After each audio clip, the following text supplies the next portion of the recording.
Hey, what's up, Skyball? Here with Imagination Creation Films, and today, well, it is Friday, June 24th, 2022. And you know what that means? That's right. It's live stream time. And yeah, it's a momentous live stream today, and I can't actually wait to see it. Like literally, I want to watch it right here because it is hopefully not dropping out. And oh, there I am talking. That's neat. Yeah, so I'm on StarLink.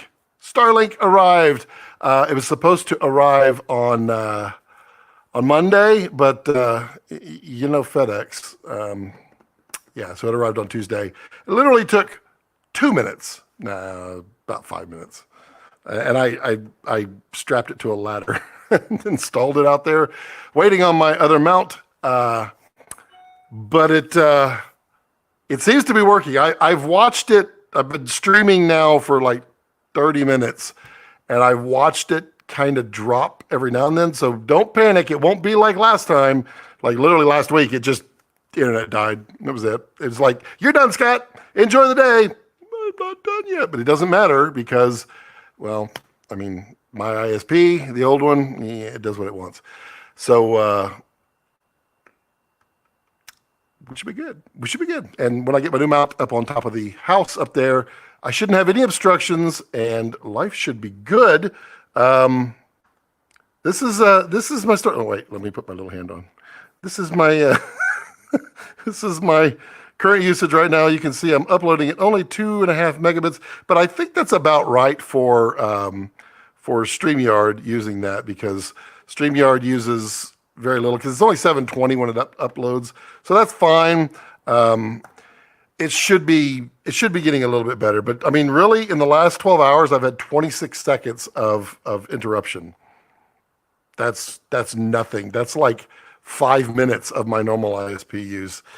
But yeah, we got BCam, we got Rex Cam. Well, of course he moved, and it's grainy because it's a GoPro. Thanks, GoPro. But yeah, we got that, and so we can super source. So now everybody can just enjoy Rex, because that's really all anybody ever comes for.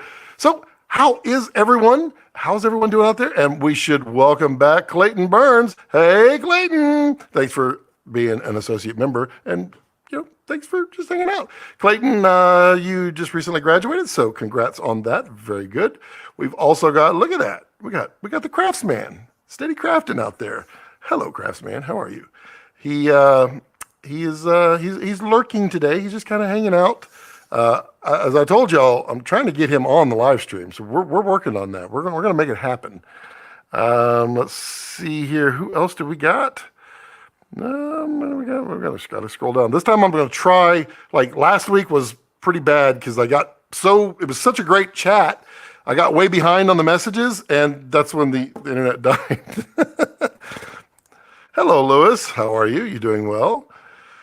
Elysium, good to see you.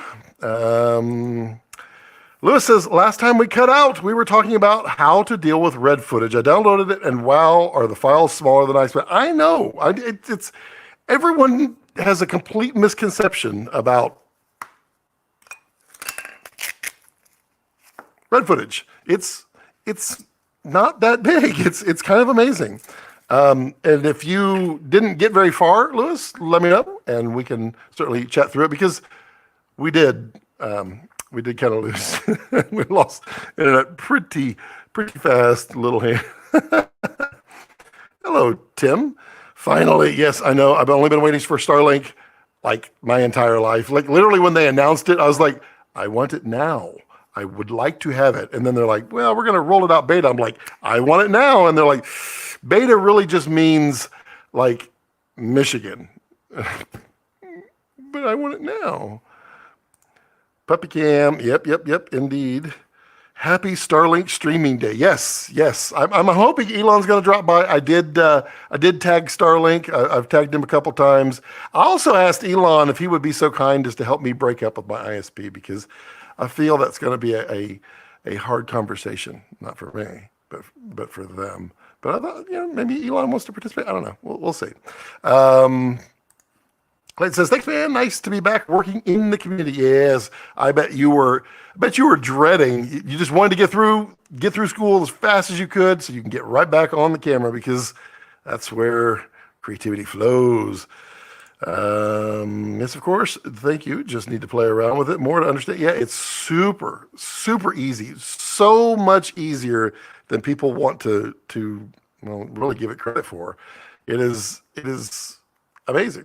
And today, to commemorate StarLink, we're well not joining Coca-Cola. This is a lemonade instead of orange drink, which is what I've been drinking for the last couple of months. Delicious. So, what is everybody working on? I think, as I explained last week, I wrapped up a few jobs, got those done, just waiting on payment. Companies these days, they love to delay. Just scheduled another job for July, which is good. Travel job, love those. Heading off to Kentucky, the beautiful state of Kentucky, for a job there. Be fun. Brandon says, "Howdy, Scott." Well, hello, Brandon. "What if I told you I shot a client project with the FS700 this week?" Don't tell them. Well, I mean, you can make an FS700 look fine. I mean, you're not going to peer off into the windows inside a house and expose the outside. It doesn't have that much dynamic range, but I mean, it was literally designed to be a Rec 709 camera. So the FS700 should be able to produce a nice image. I mean, a little denoising probably be just fine. And I'm not going to tell your client. Shh. I mean, I'm sure they're plenty happy. You know, the only thing that really matters is, do they like it? And they don't know. I mean, you could have told them it was with an Arri Alexa, or you could have told them it was with a Phantom camera for 1,000 frames a second, and you just trimmed it down to 24. Or you could shot it with a Handycam. That probably don't say that one, but yeah, I mean, they really just want the results, and the results speak for themselves. Did you get to play with any slow motion on it yet? Because it does have that cool slow motion, and it's better than like this one, the overhead cam. That one, like when you go to 960 frames a second, it's I don't know, it's like 240 lines of resolution. It's not much. So yeah, Brandon says, "We actually ran 4 cams into the Odyssey and recorded seamlessly. It was pretty fun. My first time doing that. They loved watching it in real time." Yeah, I mean, I really wanted the Odyssey. I really did. Back when it first came out, the 7Q. The media kind of put me off a little bit, and I was comparing it to like the Shogun. Now the Shogun was not, at the time, it couldn't do 4 like the Odyssey could, but that screen, that Odyssey screen with the OLED display is gorgeous, even though it's only a 720 monitor, just gorgeous. But it was using the Odyssey that just like, really? Every time you switch something and you have to reboot and ooh, oh man, it was interesting. How's the stream? Stream good for everybody? No, I mean, it might black out. I've seen it black out a couple times, but it hasn't. I don't think it's blacked out yet. So we'll see. We'll see how it goes. Could have shot 4K 120 for 30 minutes or so. It's great, but that 3 minutes exactly. How are you doing, Scott? I'm enjoying your series. Well, thank you. I've completed the. Why did I just put the hand on? I have completed the Cinegear, series of all of that. I do have a bunch of product reviews to schedule and get in from some of that stuff that you saw, and some of the stuff that we talked about last week, but you didn't see in the videos. I mean, I have more footage from it, but I mean, we took one day off and went to Warner Brothers, which was fun. I didn't figure that anybody would actually care to see the Warner Brothers footage because it's completely non-relevant. I don't know if I had pictures here, but I guess I didn't. Boop, boom. So I didn't do that. So I'm done with that one. And now we're just going to be doing creative stuff. And, you know, the last upload, which would have taken about 8 to 10 hours on that one probably would have taken about 10, I'm guessing. On my old ISP, it took 1 hour and 31 minutes. That is happy. That makes me actually want to upload more, because when you're inhibited by your upload, you get so stressed out about the upload actually happening and getting there, and you're trying to time it, and it can be a real stressor. I'm sure, Craftsman, you can completely relate to that. But puppets are gonna be coming back real soon, real soon. I edit. Hello, I edit. I'm shooting a concert tomorrow. 5 cameras, 2 crews, including me. Budgets. Nice. I love budgets. They're one of my favorite things when it comes to filmmaking. I'm glad my July job has a nice budget. We can get some stuff. It's just gonna be a two-person shoot, 2 cam, simple setup, a few interviews, some B-roll, lots of good stuff. But I like it. I like it a lot. Customer says, looking good on this end. Cool. And I have 10 can string internet. You could effectively do a 10 can string data connection. It is absolutely possible, because vibrations could be, you'd have to find the resonant frequency of the string based upon the tension, and then vibrations could be counted as bits on or off. I wonder. Yeah, I bet you there's a way to do that. So, I mean, tin can and string internet, it's not too far off. Lewis says, Scott, was there a lot of trial and error when you were first making videos, or did you always nail it from the start? I don't even nail it today. You know what? I need to hook that up. Yeah, I did a lot of trial and error. I did a lot of, what is interesting to people, what is not. There was a whole bunch of that I just felt like I was missing my mark. Like I was not doing what I wanted. And so, yeah, it's a lot of trial and error. And quite frankly, everything in life is a lot of trial and error. I mean, it's okay. It's okay to fail. And one of my videos way back, I talk about failing forward. That is the biggest thing that I can tell people is, if you fail, it's okay. There was another video too. I was talking about, what was the word? I think it was like, failing is not failure. And it basically means you're going to fail. Everybody fails in life all the time. The important thing is to get back up and learn from your mistake and continue moving forward. As long as you keep getting up and moving forward, you're going to move forward. And I call that failing forward. You're going to fail a bunch, but just keep going, because eventually you'll stop making those mistakes. I mean, I still make some mistakes, but I've never nailed a video. I don't know. Maybe there's probably one. If I get like emotional, like if I've got something that I really want to just hit on, get on Scott's little soapbox, then I probably can nail it. Just one like continuous run-on sentence with no punctuations. Then yeah, that one. Elysium says, about a month into global distribution deal on my first full-length film with MBX. Pretty stoked and looking forward to putting the Komodo through its next paces. Very cool. Very cool. I love me some Komodo. I'm still having fun. Did y'all check out the StarLink video? That was with this guy right here, the full spectrum Komodo from Breakthrough, where they basically stripped the. Ooh, yeah, you can't see it. You can. That is a sensor without the OLPF on it, and then they can. Oh, that's right. We were talking about that. That was right when we lost the internet. We're going through filters too, but like, oh, I just saw a glitch. I don't know. Maybe did it glitch over there? We'll see. Like this one is the IR filter, which is hilarious. So I was learning IR. I've not shot IR very much at all in my life, and it was a bit of a learning curve. And then I wanted to see how much infrared blocking is in Komodo itself. So I took the IR filter out of this one and put it in my Komodo. And oh man, is there a lot of IR blocking.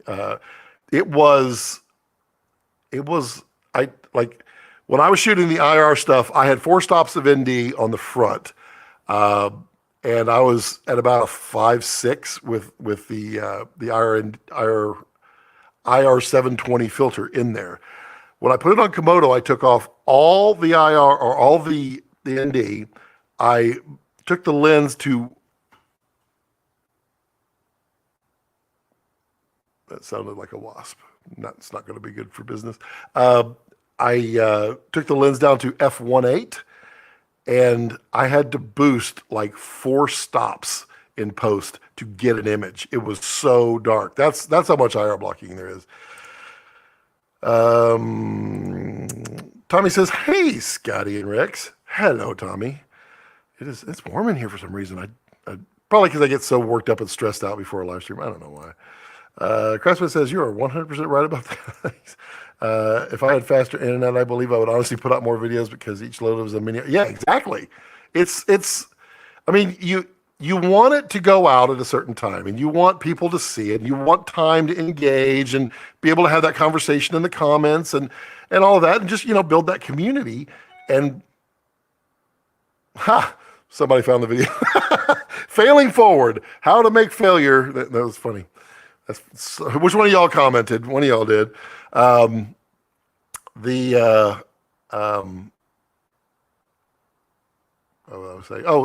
just trying to build the community, and it's so stressful. Like when something isn't going on time, and like I've been under like embargoes for things, and they want you to distribute it at a particular time. My ISP is like, "I got you, Bo. I got you. You're not uploading today." And that's so stressful, so stressful. What's the biggest skill that helps you do what you do, or does it just start with passion and loving it? Boom, right there, passion. It's my little thing that I say at the end of every video. Don't let your life center around your passion. See, now you got me all messed up. Don't let your passion center around your life. Let your life center around your passion. What that means, there's a video on that one too, if you want to go way, way back, like 4 or 5 years ago. That means don't do your life and let your passions kind of float around it. That's not what drives us as humans. Focus on your passions. Focus there. Your life is going to happen regardless. Let that float around your passion. Your passion drives you. And that's the one thing. So passion, Lewis. Passion. I need to watch that failing forward video. Somebody just literally, it's funny, they made a comment. I want to see who that was. Elysium, truth, failing forward. If you don't learn from your mistakes, you'll never improve. This is absolutely correct. And it's okay to fail twice. Third time, you need to pay attention. We've all done it. Oh, so failure is the beginning of the story, not the... Oh, absolutely. Failure is not the beginning of a story.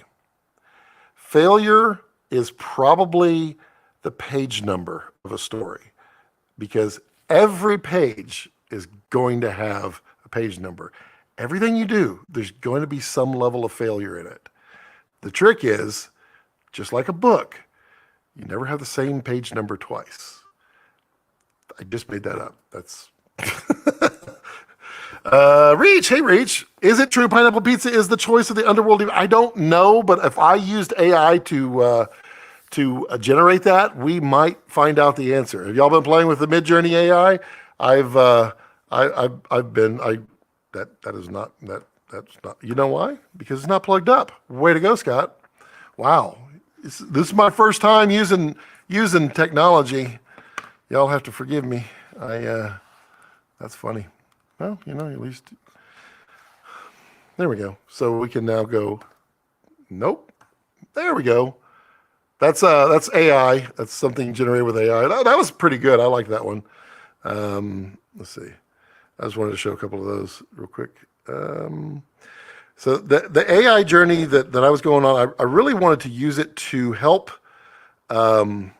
generate some stuff that was in my brain. Like, for instance, that. That generated by AI and part of a sci-fi series that I'm working on. Then this one, also part of it. That actually came out really well. This one's a little creepy, but kind of an idea. And then this this is funny. I wanted to find out what AI thought of the new red Komodo. And there you go. There's the AI version of a red Komodo. Oh, boy, I'm falling back behind. So you're saying I need to have stick-with-itness. Don't doubt it. Yeah, I mean, we're all going to have doubt. That's literally what we wake up to every morning is like, do I want to do something? Do I think I deserve to be able to do something? Did I do well last time? Blah, blah, blah. I mean, that is imposter syndrome in its finest every morning. Unless you're a morning person, then I don't know how you function because I'm not a morning person. But yeah, always stick with it. Don't give up. Giving up, you know what? There's an old saying, quitting, that's for quitters. Don't quit. I also have a question about your creative process. How many shots on average before you move to coverage, or do you always get 1 to 2 shots? Do you have any backup takes for redundancy? I will usually shoot it until I get one that I really, really like, and then I take one more after that, unless I mess that one up. If I mess that next one up, then I'll take one more until I get it right. I'm usually good with 2 shots. And I, like some people, am editing everything I shoot in my head, so I kind of have an idea, except when I fail, of how this is going to cut to the next one, which is, it's kind of hard because I think linearly in my brain, so that doesn't always work well with production schedules. Guess what? I found your motivation playlist. Hey, there we go. Oh, how could I forget the sign off? Elysium, as a fellow Komodo user, I saw that Mutiny had teased that they were developing an audio module for Komodo. Any insight? What I know is they have teamed up with a well-known audio company to help make preamps for it, which is, I mean, it's the weakest point, really, of Komodo and really almost all the Red cameras. I can't speak specifically about the V-Raptor because I didn't get to test the audio, but it's basically one of the weaker points of the camera. And so if they're going to the brand that they told me they were going to, then it's going to be an improvement. So yes, it'll be nice, and it's not big at all. It's quite small. Hello, Carlos. How are you? How's the world? Are you thawed out? You should be in some nice warm weather up there, shouldn't you? Your Tesla should be like getting like almost good range now. Lewis says, "Oh, that's why hurt people hurt." If you're not living like, well, I mean, I honestly, this will be Scott getting on a soapbox for a minute. Let's go to BCam.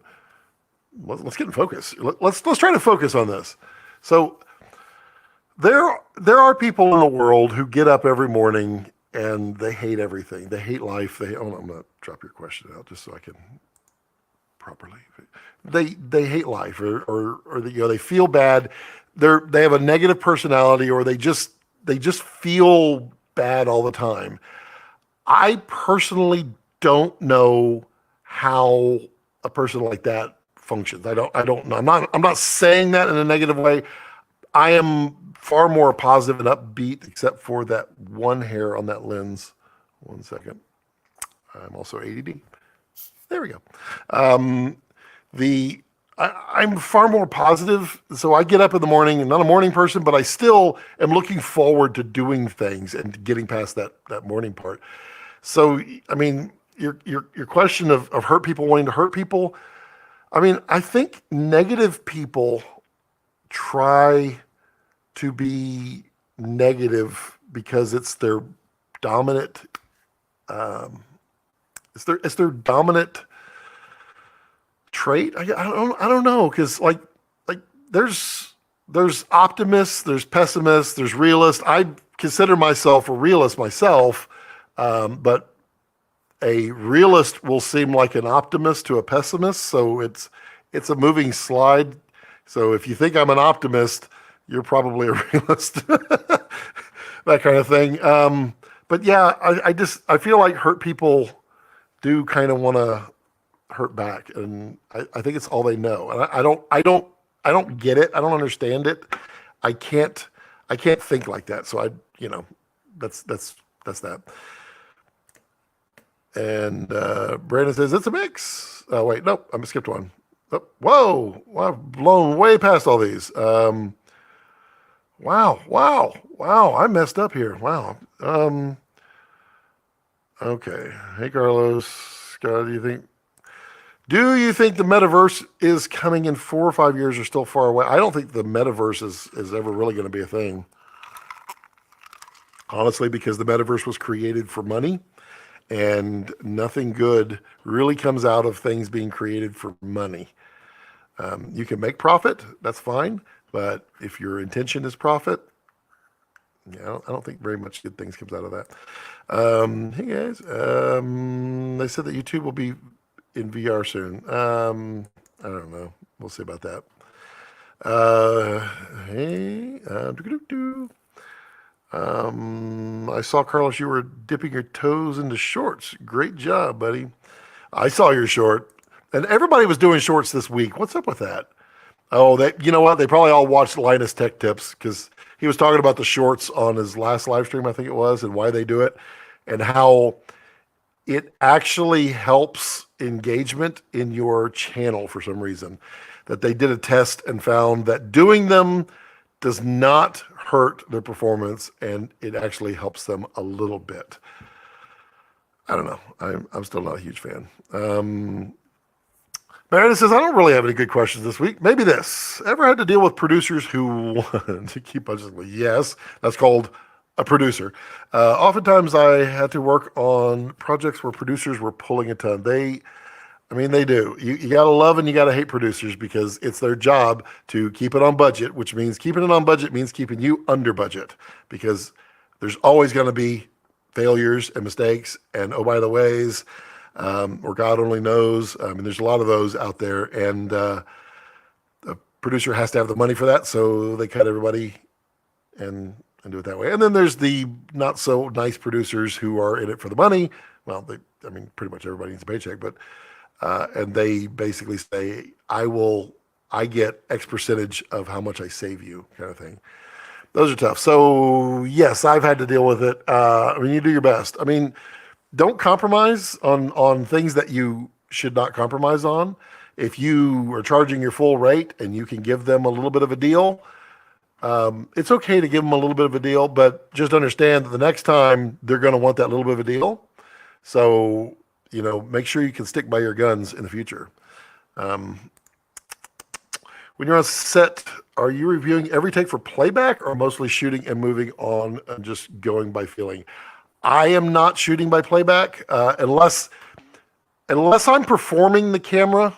If I'm performing the camera in a way that it takes all my visual brain power to move the camera and pay attention to what I'm doing, then I'll watch a playback and find out how well I did. But if it's takes and things like that, if we're locked off or we're just doing simple tripod moves, I record it in my brain and I can play it back really fast and know if I missed anything. It's just my thing. Also, if someone knocks at the door, I can tell you how many times they knocked, like 5 minutes later. I don't know why my brain works that way. Does it help the talent to watch playback or slow down the day? Well, it can certainly slow down, and it can definitely hurt. Sometimes it can help. If the actor is not seeing what the director is saying, then you can do playback sometimes and get that. Also, like if they're trying to hit a spot, you're trying to get them to hit their mark, and they're not committing to it because they just don't agree with it. If you play it back and let them see it hit their eye, then you can get that. Also, like if they're trying to hit a spot, you're trying to get them to hit their mark, and they're not committing to it because they just don't agree with it. If you play it back and let them see it hit their eye, then you can get that. Also, like if they're trying to hit a spot, you're trying to get them to hit their mark, and they're not committing to it because they just don't agree with it. If you play it back and let them see it hit their eye, or if you have a little catch light that's going to hit like right here, then that sometimes can help, but sometimes not. Brennan says it's a mix. Exactly. Sometimes yes, sometimes not. Tariq, hello Tariq. Good evening. We get the zoom to focus. I like the energy. Craftsman says, question.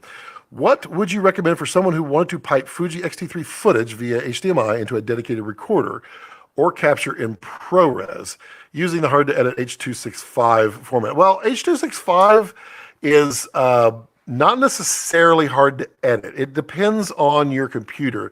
And Craftsman, I know your Windows, but if you want to just drop your specs in there, I'll tell you what is what on there. But honestly, I would look at the Ninja 5 from Atomos. The Ninja 5 is a little small 5-inch monitor.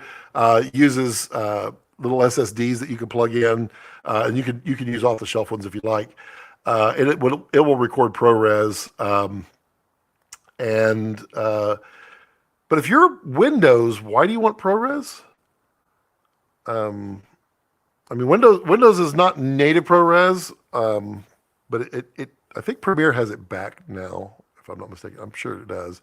I know Resolve, yeah, I think it does now too. So maybe you do. ProRes is definitely a good editing codec. But I would look at the Ninja 5. It's fairly inexpensive. I think they're $550? Let me see here. Amazon, Atomos, and please feel free to use my affiliate links for B&H or whoa. There you go, $3.99 on sale. Let me just drop a link in chat because you never know. And I'll tell you guys something cool that I did here in just a minute. Let me run through these questions real quick and get some answers out there before something. I'm so shy of my internet. Clayton, V-Raptor audio is pretty good with the XLR module, but with a small 6-pin LEMO cable, it seems quite fragile, especially when the camera gets torn down when it leaves set. Yeah, I can see that.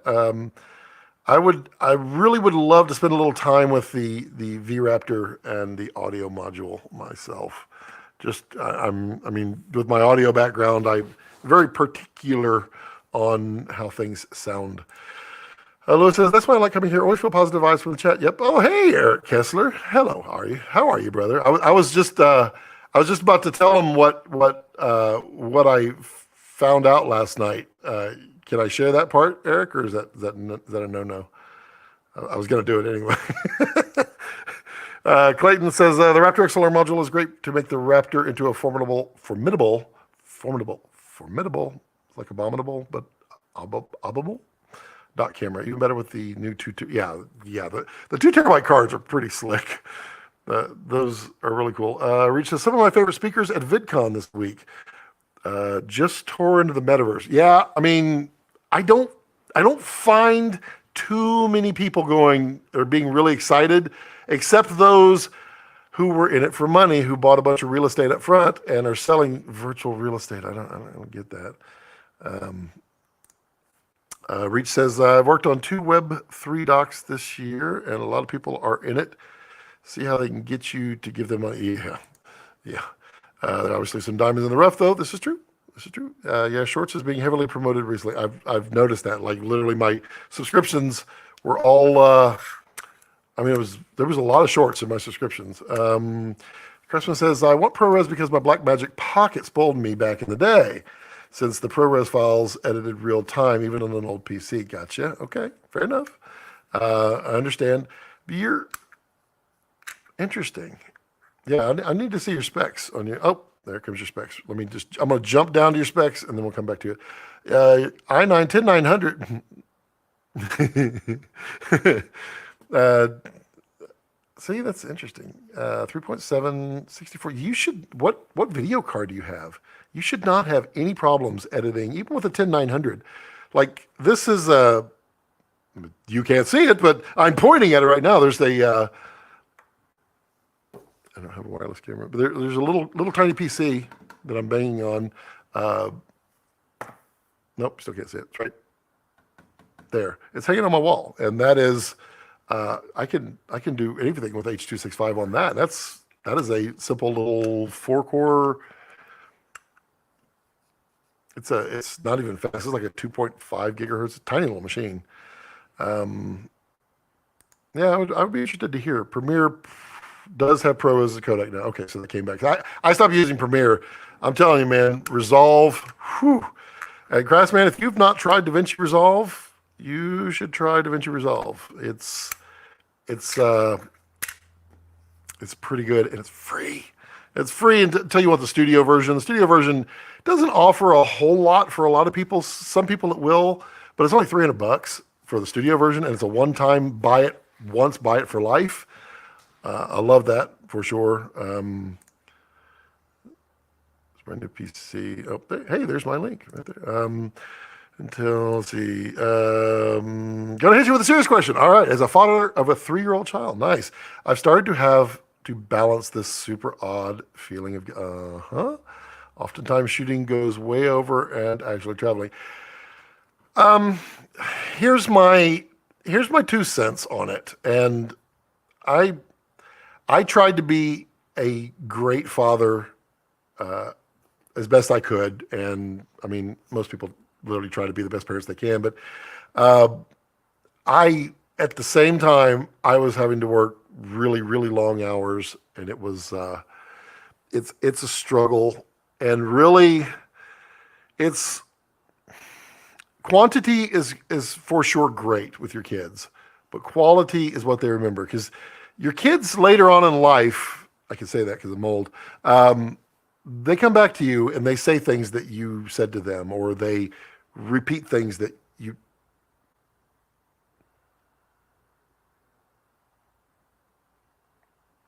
I don't know what that is. And why? Oh, I haven't heard that in a long time. That's someone is enjoying some bass music as they're driving. I'm like, the whole studio was like. So, I mean, the time that you do have that you can spend with them, make it memorable. It doesn't have to be, spoil them with candy or take them places. I mean, you can take them to free places, but it's about leaving your mark, figuratively, on your children, and imparting how you want to raise your kids. That balance, it's tough, because you have a job. Your job, you have a job, and that is, as a parent, you have a job is to make your offspring into future offspring, or future offspring people, future offspring. It's to wow, why is this so hard to say? Your job as a family is to raise your kids and send them off into the real world with the best balance of life you can. And your job is to support all of that as well. So, both you and your partner, you may both have jobs. Maybe one of you works, one of you doesn't. It doesn't really matter. It's still a complete balance of time working equals money. Money provides for the house or the food. There's so much to that. That's that security that we need to provide our family unit, and then our kids need. And if you're never there, it's one thing. But if you're there here and there, doing everything you can with the quality time, your kids are also going to remember. Your kids are also going to remember that you were sacrificing so that they had a roof over their head, that kind of stuff. Okay, Craftsman, you should not have any problems at all editing with that CPU and that video card. You should not have any problems. We might need to dig into that one and find out where your bottlenecks are, because you should definitely not experience anything of that. Brenda says, just something odd to feel as a 35-year-old. Nobody I know in the industry really talks about that dichotomy. No, and it's tough, because people don't want to. I don't know. People are strange. I don't know why they don't talk about it more. I don't know why they don't want to share. I mean, because it's like I say, you can learn at least one thing from every person you meet. So even if it's, how this person did this one thing with their one kid and, it turned out great. I mean, you can learn that. You can proceed with that. So people should talk about it. Eric says, sure. So with the Dragon Frame announcement about to happen on the Kessler stuffs, last night, I was able to address 20 axis with Dragon Frame using Kessler motion control. 20 axis. It was one of those giggle moments when I kind of piecing it all together and just trying to figure out how to make things work, and it worked. I was kind of surprised. So the future is so bright. It's so bright. And I mean, there should be like an official announcement like really, really soon. Really, really soon. Craftsman says, I can edit H.265, but you can't scrub the timeline. Once you hit spaceplate, it plays in real time, but that's highly compressed. Yeah, you should download, you should go to a coffee shop and download DaVinci Resolve. It's about a 1.5 gig file. I mean, you can probably download it overnight. Try DaVinci Resolve. Get the new beta 18.4. There's a little bit of a learning curve, but if you go find Casey Ferris on YouTube's, he has really good tutorials on like crash courses of how to get going in Resolve. I mean, I used Resolve. I used Premiere since like the mid or early to mid 90s. Like 93. I was literally typing that up the other day for a history video, that the first video capture card that I had, which was the Video Blaster from Creative Labs. And I was editing with Adobe Premiere before it was Pro. And it was like version 1.1. It was way back. You should not have problems with that. Hey, Brandon. Sorry I'm late. Just finished yep. Conflicting. Eric says, oh, you got the Craftsman on here. Hey, brother, fan of what you do. Even more of what you're doing. Great work. Nice.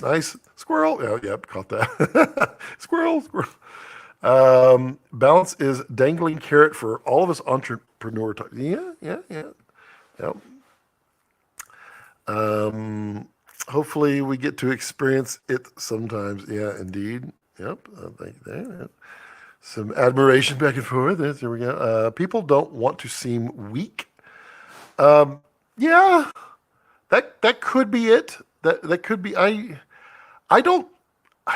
just don't see it as a weakness, and maybe that's why I don't care so much at all, that I just say what I want. Well, I mean, within reason. I mean, I say the things that others won't talk about it. Brenda says, yeah, I agree and think that if I were to poll most of the older people in this group, I would probably get the same answer. While gear is nice, it's nice to humanize this industry. Yeah. It's true. I mean, life is a balance. Literally everything. Do you need that new car? Maybe. Do you not need the new car? Maybe. Will it help your kids if you get it or don't? Maybe. It's a balance. The price of cars now, I mean, my daughter actually works for a dealership, and the price of cars now, we can't afford to replace my wife's car. So we decided we're just going to fix it all up. So we've been buying all the parts to fix everything. All new suspension, all new steering, all new parts of the engine, getting a big tune-up. I mean, it's a 4Runner. It'll last forever, so why not? And emotions can be interpreted as weakness. Yeah, you're right, Carlos, but it also can be interpreted as power and drive and passion and motivation and all that good stuff. I'm sneaking ahead here. Grassman, you're sneaky. Yes, 20 axis. Yes, 20. I had let me grab them here. I had all of my these are all my second shooter controllers. I had them all connected in. with USB and I don't want to drop these into the Dragon frame. In fact, I mean, my Dragon frame computer is literally this computer right here. This is the one I shoot my Dragon frame stuff on. And I had those, which were 15 channels, and then I had the City Shooter, which is in the studio, other studio. That's 20 axis. And there's room for more. I'm excited because it's going to be nice.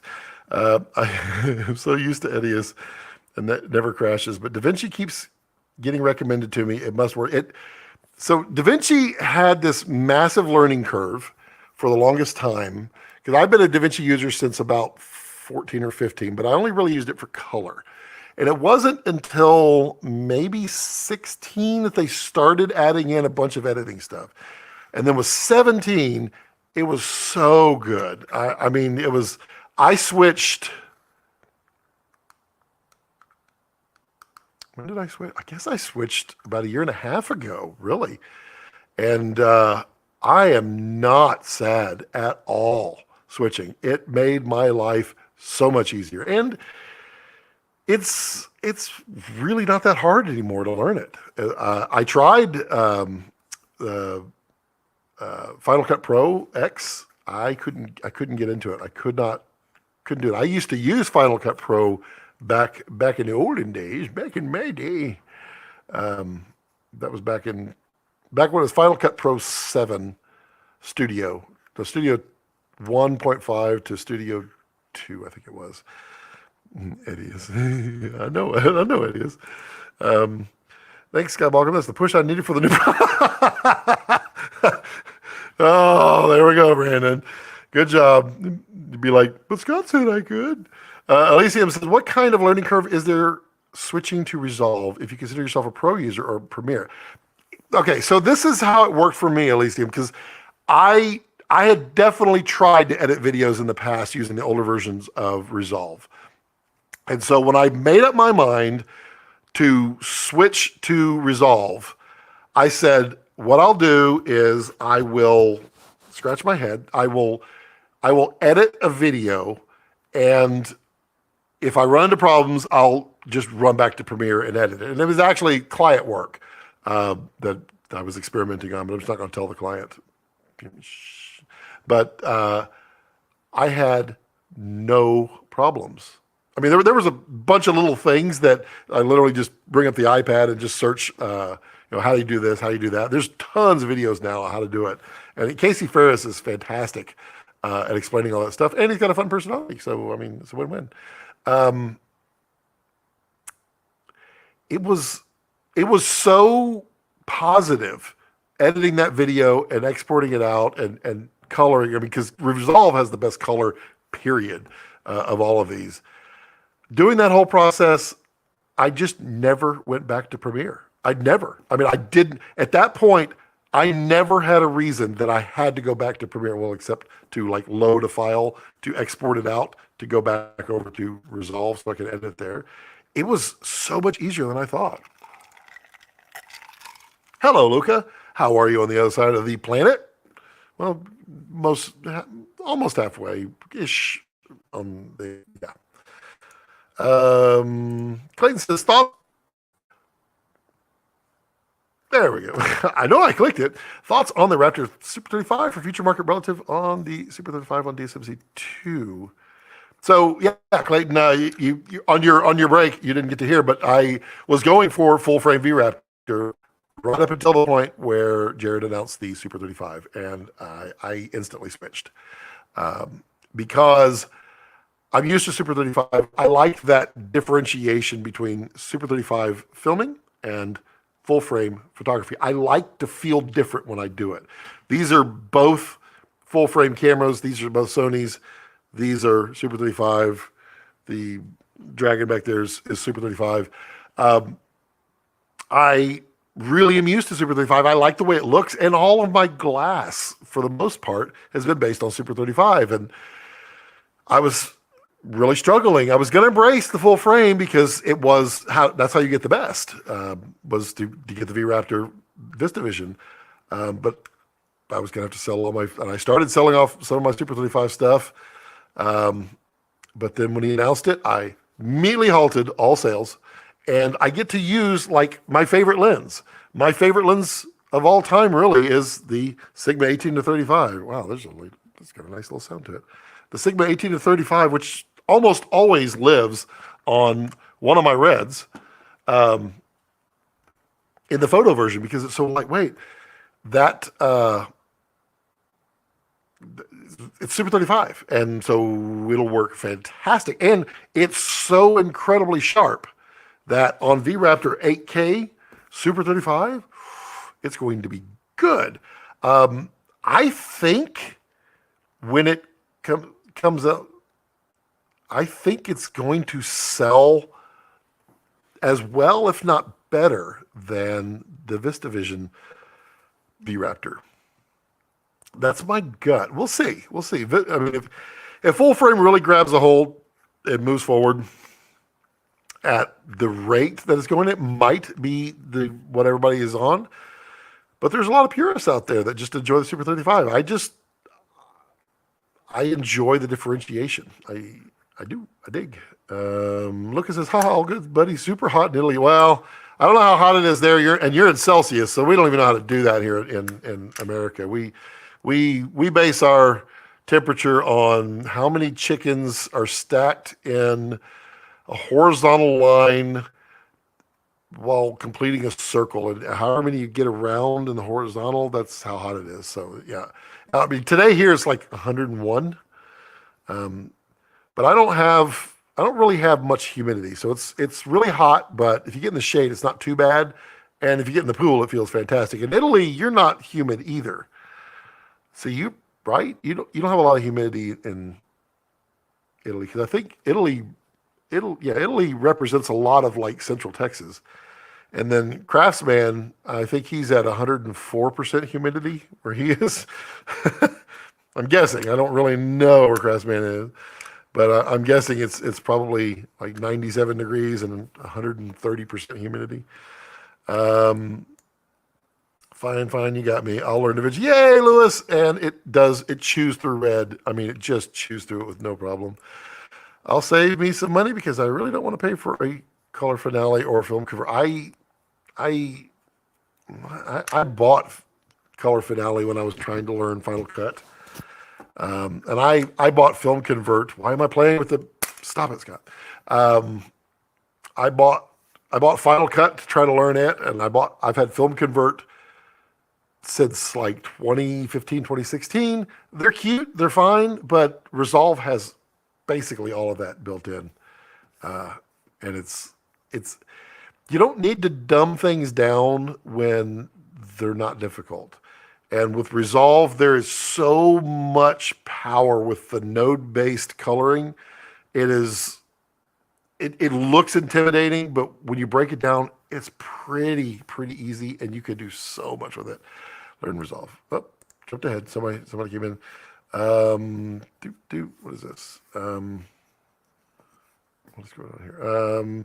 Can you tell us the 5 pros and the 5 cons of the 18 to 35? I know you like the lens, but I didn't know it was your favorite of all time. 5 pros, it's exceptionally sharp.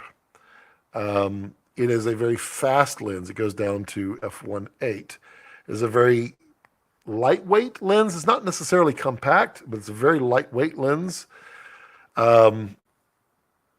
It's really sharp. It's also very, very sharp. And then the last pro is it has no character whatsoever. So it's surgically bland sharp, which means you can add a filter in the front to get whatever character you want out of your lens. The 5 negatives, that's gonna be tough. I mean, one of the negatives would be that it's only Super 35. It would be awesome if it was the full frame, and I know they make a full frame, and the full frame is literally the 18 to 35, and they just don't let you start until 23 or 24 millimeters. It's kind of funny. I don't really have any other negatives for it. I wish I did, so I could be fair and balanced. But it's a fantastic lens. Carlos says, "Oh, snap 101. What's 101? What I miss? Oh, 101 temperature. I was like, what's 101? What's happening? Hey, Eric, how are you? Yeah, I'm all in on the Super 35 Raptor over to full frame, coming from a Helium Epic weapon. Yeah, exactly. That'll be a no-brainer. I mean, you just go. Well, actually, it'll actually be a little smaller. So it's actually a Super 35 size sensor. So that it'll be a little different than your Helium, but it won't be that much of an adjustment compared to VistaVision. Ollie, hello, Ollie. How are you? Raptor Super 35 8K will Sigma? No, it will not. It will not vignette at all because the 18 to 35 is designed for Super 35 or APS-C, which Komodo is not. Komodo is larger. Dragon is not. Dragon is larger than Super 35. And it's funny too when you see the sensor on well, so I mean, so I can show it again here. I mean, this is Komodo, so you can see the green itself is actually the sensor. The Super 35 sensor that's in the V-Raptor, it's really small compared to that. It's only like 15-20% smaller. But I mean, when you look at it, you start laughing. You're like, wait, that's Super 35? We forget what it looks like. So no vignette. Carlos says 90 here with 45% humidity. It sucks. Oh man, that's like turning on the air conditioner down here. I assume it was covered or discussed in a prior live stream. However, Top Gun 2, what are your thoughts on the film and its production? I absolutely adored everything about that movie. I was a little concerned at first because I was like, I'm not gonna spoil it, but like the plane that they were doing at the very beginning, I was like, oh, please don't let this movie be that. And then that was just a story setup. And the rest of the movie, I swear, I had a grin from ear to ear the entire time. I was laughing. I almost teared up a little. I'm not going to admit to it, but I mean, maybe something flew in my eye at one point. It was a quality story. And that's the story that when I talked about on here, the late 80s, 90s movies, there were just simple stories that were feel good. And you got to spend a little bit of time with character development, and then you just told the story. And you didn't have to teach anybody a lesson. You didn't have to, well, can we push the boundaries or can we do this? It was just a story about life. And those really get me excited. And I mean, I sat there and I just absorbed that movie, and I can't wait to go see it again. My wife was the exact same. She goes, I'm kind of speechless. I don't know what to say. It was such a great movie. Loved it. And I thought Venice looked fantastic in it. It looked really good. They did a good job with that movie, completely. Tom Cruise has made a movie that he should be absolutely proud of. Lewis says, Luca, that's a very good question. Super 35 looks, in my opinion, the best of all worlds for corporate and commercial. It's a good balance. And when we've talked about this, I mean, VistaVision gives you that bigger depth of field. It gives you wider, it gives you a shallower depth of field. It gives you a wider field of view. Let's get our words right, Scott. But it's also not necessary in all respects, but you do gain the low light performance in the VistaVision's size sensor versus the Super 35. So the Dragon, the Raptor Super 35 is not going to be the low light champion that V-Raptor is. I mean, it's a balance. I've tried to be very consistent on that, but it's funny because I was going to VistaVision and now I'm going to Super 35, so my balance is going to sound really weird over the last many videos. It's 80 in Virginia. Nobody likes you, I edit. You just got to be that one guy at the party. He's like, I drive a vet. I would take 80. That'd be pretty good. But it's humid in Virginia. 80 with like 90 something percent humidity is you're going to sweat just as much as 100 degrees here. In a perfect world, would you want built-in ND filters for the red, or do you feel like you enjoy the filters missed the if you could use them? I mean, I kind of dig the built-in stuff. I kind of like not having NDs on the outside. I mean, I do shoot with them. I mean, literally, right here. This was for speed because the drop in on this was the IR&D on here. So, I mean, I had to have ND because I can't use two NDs.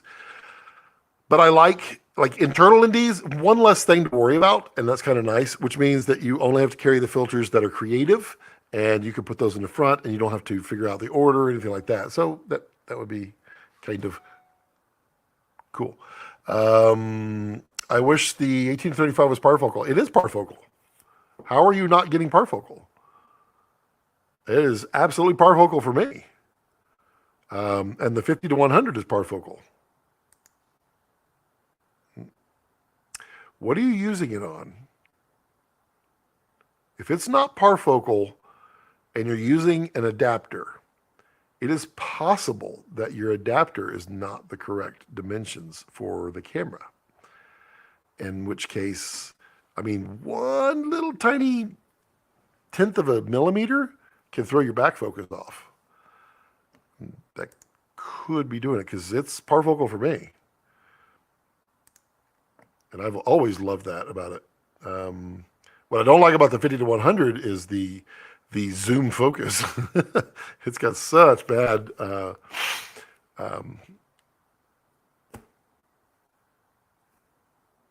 can't even think of the word, but it zooms when it focuses. Wow, I'm drawing a blank. I'm glad you didn't say it was heavy. I find that it balances nicely and depends on the body. Yeah, it's a good lens on pretty much everything, except for GoPro. Won't look good on a GoPro. Probably would. Would the Canon R7 be a good companion with the 1835 with the RF adapter, or are we staying away from that camera? I'm not staying away from that camera. I think it's a fine camera. That's the Super 35, which is what I was telling you about. What was it, a month and a half ago when it came out, Lewis? It was like it's an entry point camera, and it gives you a lot of the features that people want at an appropriate price. So it's perfectly fine, and it's basically a Super 35-ish camera. It's closer to like Komodo size, but yeah. Fellow Virginian. Hey, Elysium, I'm right outside of DC. Crestman says, just watched a video about the Top Gun 2 prep. The camera setups, was it like 6? Inside the jets was mind-boggling. Yes, it was. They used the take-aparts, which if you saw in the third City Gear video, when I was at Boca Rentals, they had one of the take-apart Venices, where the Venice head is like half of the size of Komodo, and that's just the sensor. And then there's a long cable that goes back to a Venice that sits in the back. And that's what they were using. They had like 3 there and then like 2 back here. It was wild how they did it. Pretty well done, though. And boy, did they spend a lot of money. It was like $13,000 an hour to be up in those jets. Just cool. Kind of, yeah, I mean, we set the price. Now we're just negotiating. So, I mean, you could go get an F-18 for, $13,000 an hour. Same Woodbridge. Nice. Look at that. We're making connections. Synergy. This is all about community here. Lucas says, anyone here test the R5C versus V-Raptor? I saw Carlos test R5C versus Monstro. It's going to be pretty close to Carlos's test with V-Raptor having a little bit more low light ability, a little bit nicer in the shadows, but for the most part, it's going to be pretty close to the Monstro. So that should help.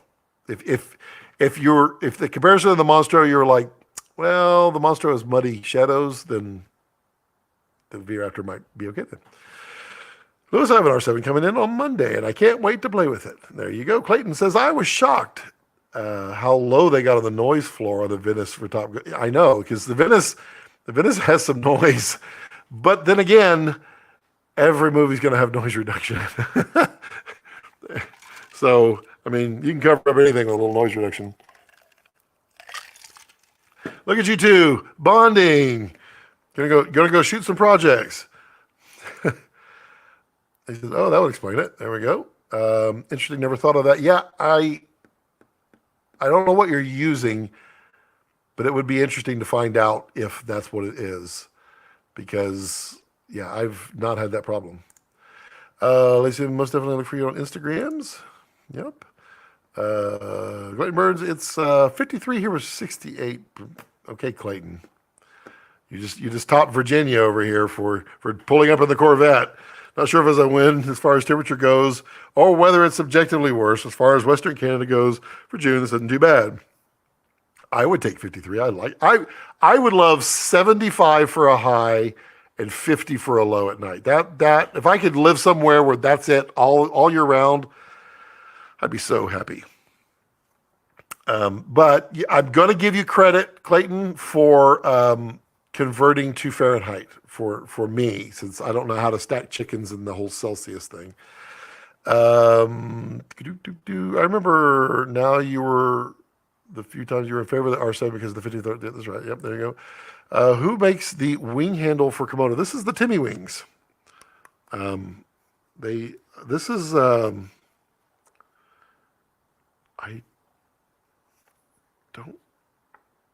I think. Yeah, these are the Timmy Wings. Timmy Wings are from Breakthrough, and then the Timmy Ribs are from Red, or no, from well,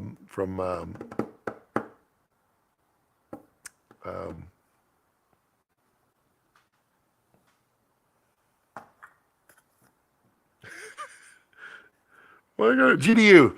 Jared is going to be like GDU. There we go. Looks great. Yeah. That's a GDU. Isn't it? Am I wrong? Am I right? Is it? Let me see. Did Breakthrough have? I don't know, Tim. Are you still on here? I think.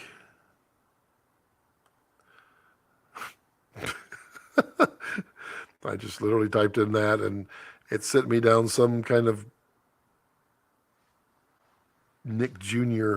YouTube. I don't know what that is. I mean, you can get the GDU ones are basically the exact same thing. They were first, and then maybe these are. I don't know. I know that the cowboy handles from GDU now come in custom colors. And I think with the blue Komodo, if I were to have, give me a minute, this is going to be patriotic. If I had a red and a white handle, I think that'd be pretty slick on the blue. I mean, July 4th is coming up, so, pardon me for being American. Do you know if new LiDAR from DJI is available with the Ronin 3 Pro? The official DJI video that says, yes, it's possible. I haven't seen a review. I thought so. I thought they were releasing it standalone. For that, I thought so. GDU. Yep. Anything? So I can't talk about the other thing anymore, Lewis, because YouTube is like, you're not allowed to talk about that because we say so. So I just shh. So yeah, I'll probably be enjoying something probably in the pool. And then for meat, I don't know. We probably need to smoke something this weekend. We did, what did we do last time? Oh, we did a lot. That was Memorial Day. And we did a bunch of chicken. We did ribs. It turned out pretty good. I definitely want to smoke it longer. Here we use polar bears for weather. Harder than chickens, but our numbers do seem to easier to handle. 37 versus 100. Yeah, but how do you catch those polar bears? Chickens are easy. You just throw a bunch of grasshoppers out there, they will come running. Polar bears, if a bunch of polar bears came running after me, I would probably need new underwear. I'm just saying. But I get it. You gotta use your resources. I understand it. We can't talk about those things. Yeah, exactly. Not allowed to talk about those. Brandon says, I just saw that the VLVF is probably going to begin rehousing SCFDs. No skin in the game, but just figured it was cool to see them expanding. Yeah. for sure. And also, did you see the? I showed it at. I think I just took a picture of it. Peter Joy, Peter. The Helios.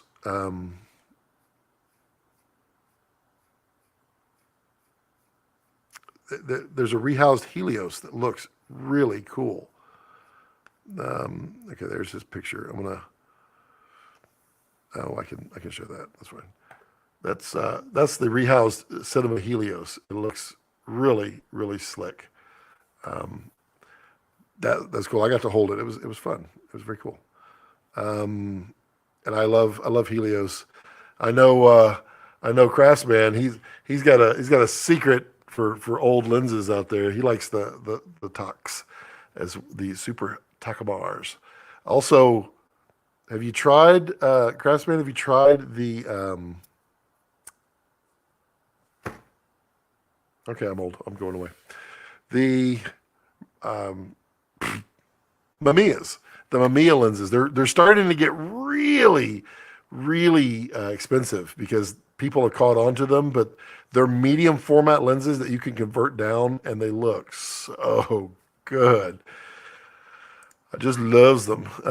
Just curious your thoughts on DJI's moves into the industry, both gimbal wise, drone wise, and wireless transmission wise. They got their toes dipped in literally everything. I mean, that is a company that is figuring it out. Kind of like Aperture at the beginning. They started in the kind of let's see, and then they started figuring it out, and they still seem to do the let's see parts. But if you look overall, they advance fairly well. And, their Ronin 2 is kind of one of the industry standards right now for a motorized gimbal because its capacity and its capabilities is pretty incredible. Their drones, they're kind of the industry standard unless you have a heavy lift. And it's really cool. He's still laying there. Wow. Put it back on Super Source. Yeah, he's not going to move. We'll leave the calculations to Parks Canada. Peter Choi's lens, yeah, that's their new rehouse. Yeah, exactly, that one. That would be number one vanity person. Yeah, I can see that. Heard a rehoused helium was used on Batman. It absolutely was. And also was if you saw on my day 2, I think, was it day 2 or day 1 of the Cinegear with Bright Tangerine. Bright Tangerine had I forget what they used to call it Prodigy. I'm not sure what it's called now, but it's their rain deflector. That was also used on Batman a lot. So yeah. Super Takamar 50. I think I have the Takamar 28 is what I have in there. It's such a tiny little lens, though. I love that thing. Oh, Jupiter 2. Ooh. Man, you would have such a fun conversation with Phil Holland. Phil, are you out there? Are you sneaking in the back? No, I think he's on assignment at the moment.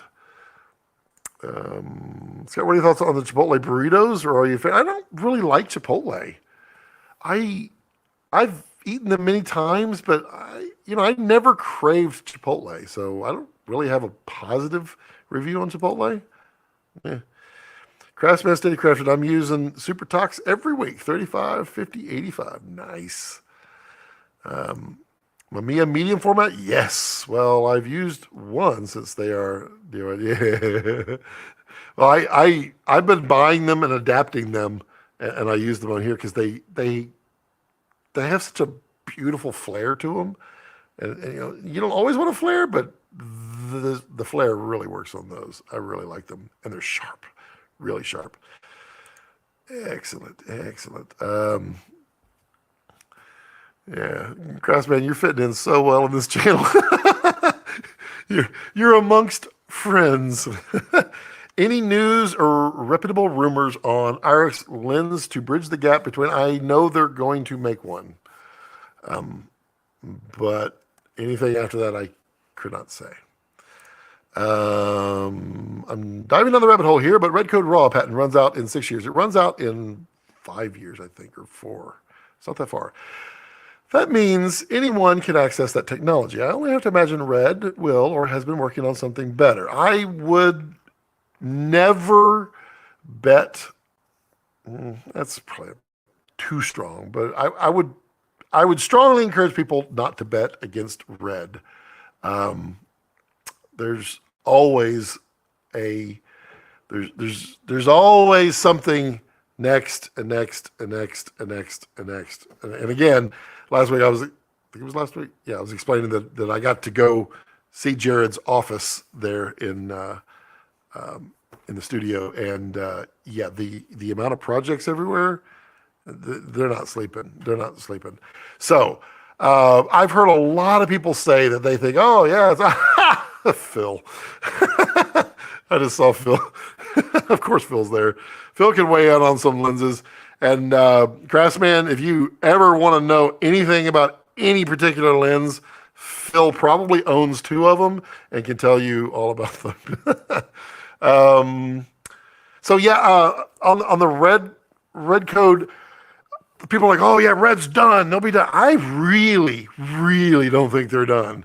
I really don't think so. And you know, all it will do is make everybody else get to play catch up, which honestly is kind of what's been happening since the red one was released. Everything in the industry has been playing catch up. Maybe in different flavors, maybe not directly, but definitely following in the footsteps of Red. I was not a fan of the Batman. Carlos, I will just between me, everybody else hit mute for a moment. I fell asleep 3 times trying to watch it. I have not finished it yet. It is so unbelievably slow and dark. Not dark as in dark plot, but dark shooting. That just puts me in a mood. I have to turn off all the lights so that I can see, and then I fall asleep. And I don't normally fall asleep, but it's really, really slow. So I can't say I've been a fan yet. I was on the phone. Christmas, same here. Like the look of it, but didn't feel satisfying Batman to me. Very good. Chipotle burrito, 442, used on Batman with an umbrella. Got it.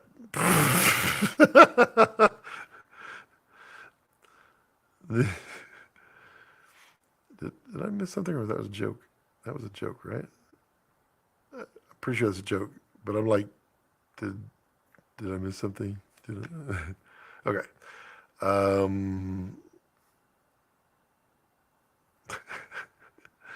Okay, smiley faces. Have you tried any quality tutorials on DaVinci? Yeah, I like it. I like him a lot. He's really cool. I learned the color. Well, okay, so full transparency. When I first got back into the filmmaking world with the intentions of going back full time, I sent my wife to Resolve. Well, didn't send her, but I sent her through Resolve training and color grading with the was it the whatever light, the magic light, something light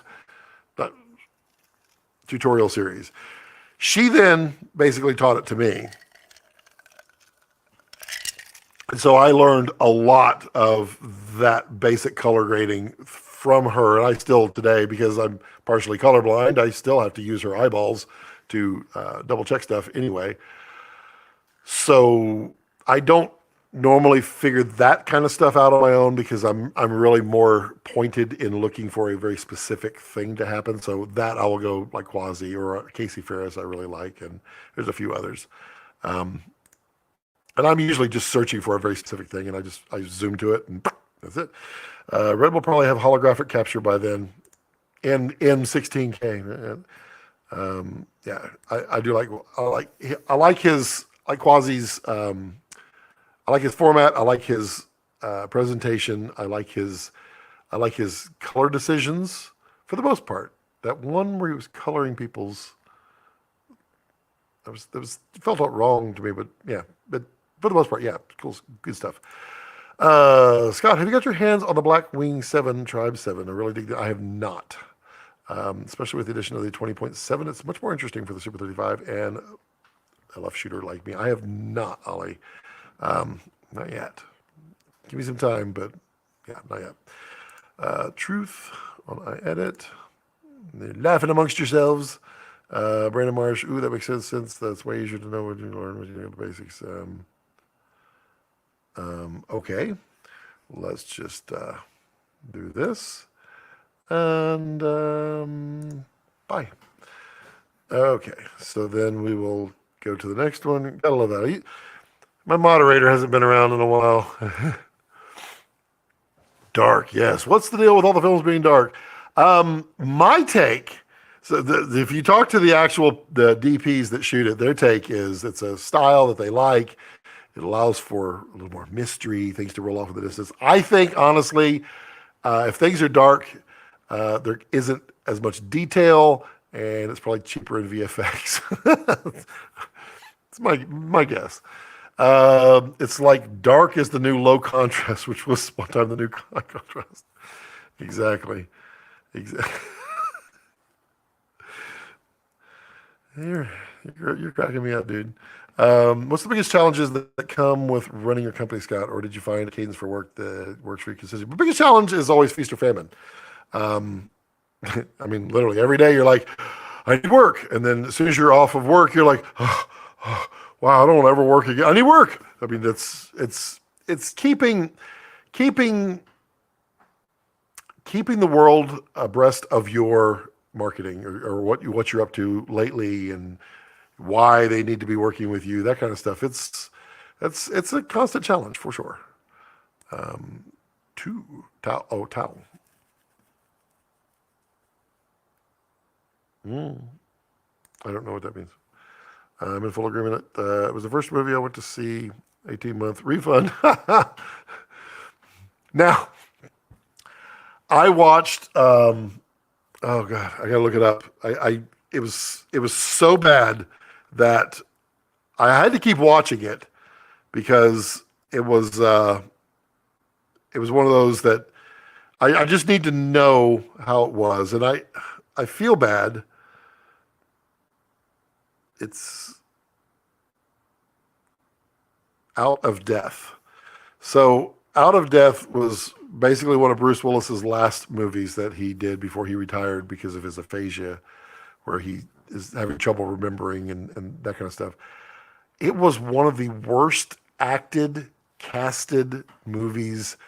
It was I assume that a lot of it, like even the cinematography, and I don't want to bash it because I'm friends with the DP on Facebook, but I mean, it looked like it was rushed really badly, and apparently it was. There's some interesting stories on it, but it was shot in 9 days, and they only had Bruce Willis for 1 day, and they had to take 25, or no, they had 30 pages for him to do in 1 day, and they took 5 pages away because of Bruce's having problems getting the lines out. That was a movie that was so bad. The writing was bad to begin with. The casting was horrible. Bruce Willis's performance, I mean, I really love Bruce, but his performance, really bad. And I would love to think that he was actually acting that character, but I don't know. It might just be that, it's time for him to retire. Whew, that's a lot to get off. If you watch the movie, you'll understand. A man drinking from a restaurant. I get these from Restaurant Supplies. Yes, absolutely, because they are so good. They're strong. I have red ones for me, and my wife has the clear ones. And you get the larger size. They never break. I mean, when was the last time anybody broke one of these things?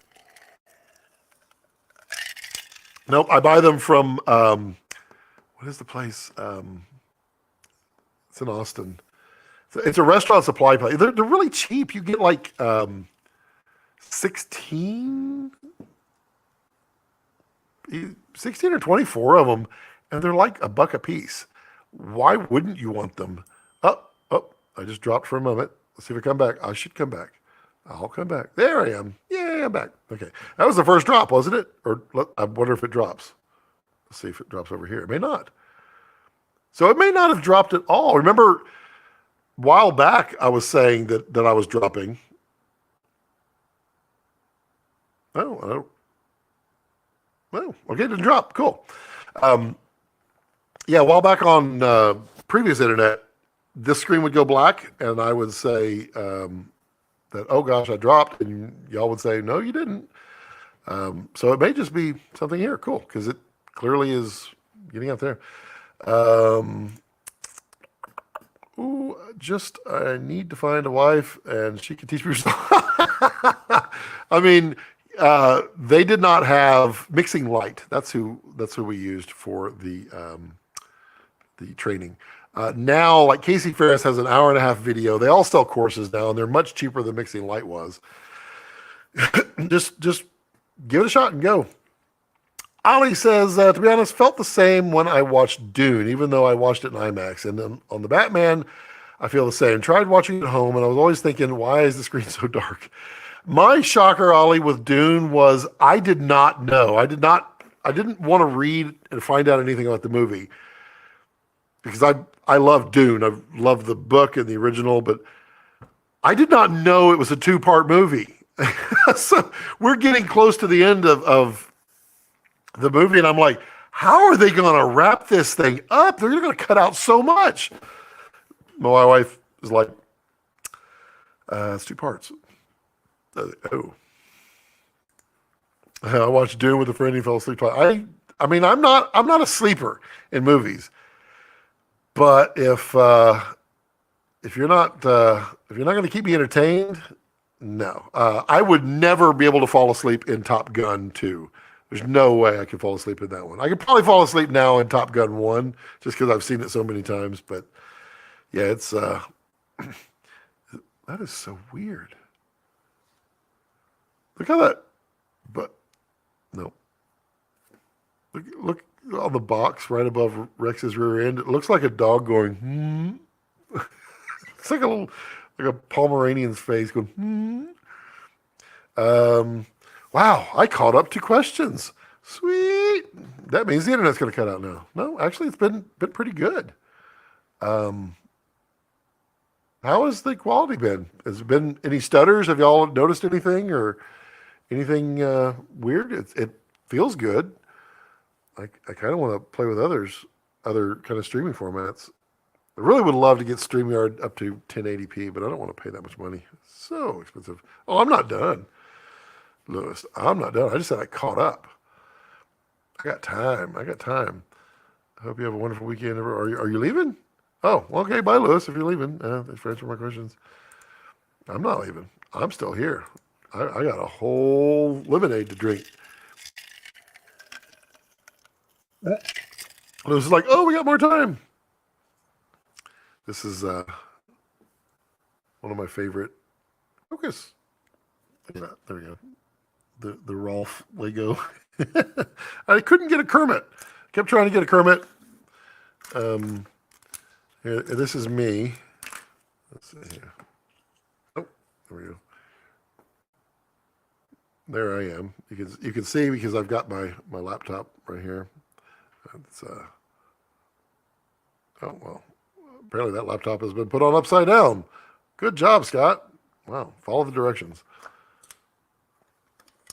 I mean, technically, this is me. Because I'm Swedish, so I mean, yeah. Okay, here we go. That we're leaving. Lucas says, "What's the deal with people having problems with media?" I don't know. Are you talking about the media falling apart, or are you talking about the media corrupting?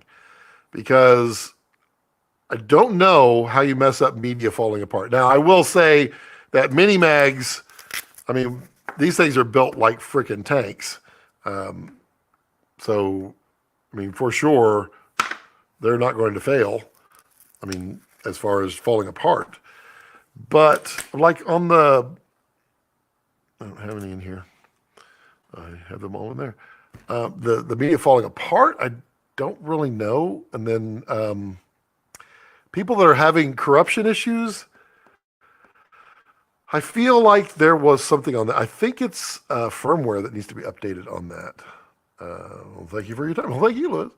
I fell asleep with the new Doctor Strange last night, but it was pretty good. How do you know?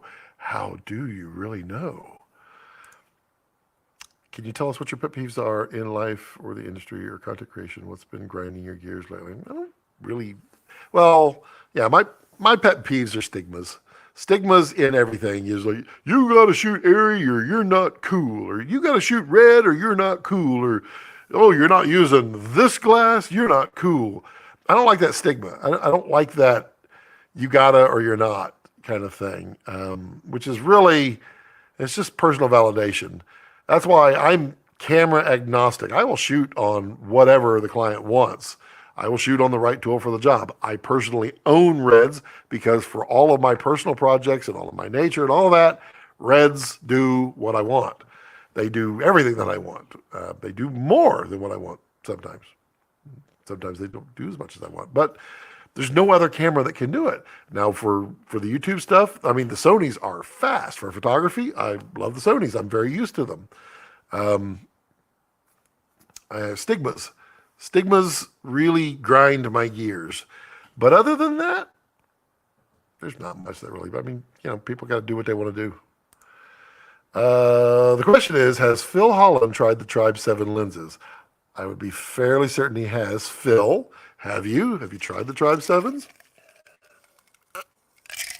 Phil will be like, funny you should ask that. I actually have a set with me right here. Right now, they're slightly out of focus. Okay, we are caught up with questions again. Nice, nice. I'm here for another hour, so you just ask away. I am excited for Dragon Frame on Kessler. It's good stuff. It's good stuff because you get like the best motion control, and you get the really good Dragon Frame. And with Dragon Frame, you can expand it and do all kinds of stuff. I mean, it's pretty slick, and definitely have some stop motion projects that are in the works. In the works. I see a question. I have to wait for it. I get to see it on the live studio over here, but the question that comes up on StreamYard like delayed. I had a Minimag corrupt on set twice. Thank God my second camera was on the Red Undead. Oh yeah, Red Undead, exactly.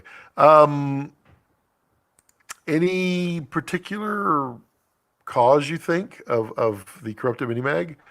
I've heard problems with, I think it's ProRes and doing something. I may have shot ProRes once or twice in my life on Reds. So I don't have a lot of experience shooting ProRes on there, and I have never had a corrupted issue myself. That doesn't mean they don't exist. I mean, they're just they're just storage. They can fail for sure. So yeah, interesting.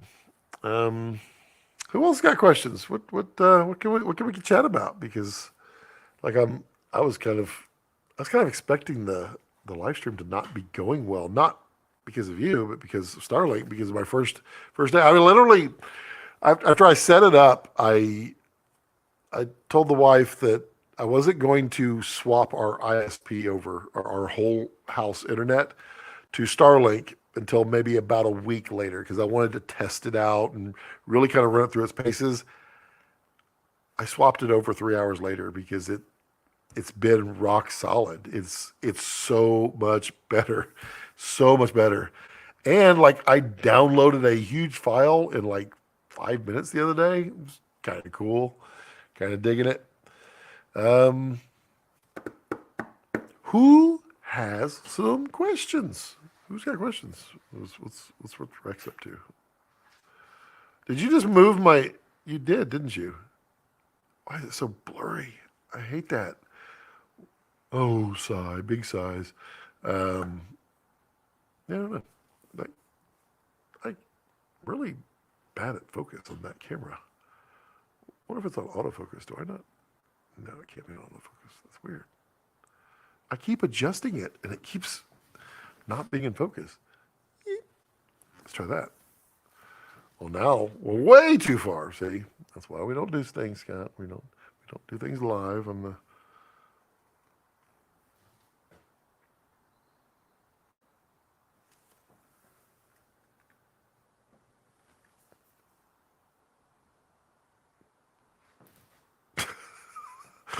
Wow. We'll just we'll do live focus.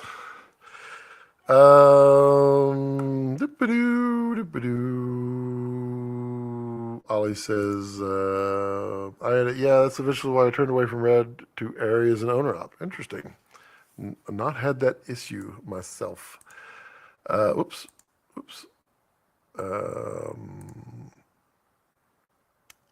Craftsman has a lens question. Feel free to ask it. We can get input from Phil if he's available. How do you feel about Cinegear overall? I really miss Paramount. I feel like we never got the best. We never. As long as it's in that convention center, it's never going to be as good as Paramount. There's the vibe, there's the feel, there's the size. I mean, it was so much better. So much better. And Phil, you didn't answer the question. Have you tried the Tribe 7 lenses? Or maybe you're just not going to answer. Brandon says, do we have a release date on the Super 35 Raptor? No, we don't have a release date. Well, I think we heard... Did we hear later this year? But we don't know first as to whether it's going to be the XL or the V Raptor body, because you can only make one first. So we don't know the answer to that one yet. I played it too close on battery swap and the camera died, user error. Aha, yes, that does make sense. Was the Sony... So it was not the Sony autofocus. It's the Scott manual focus, which is pretty poor apparently. Craftsman says, my Sigma 17-50 f2.8 is now giving me an unpredictable aperture iris operation. I'll switch it on and it won't snap to the right aperture.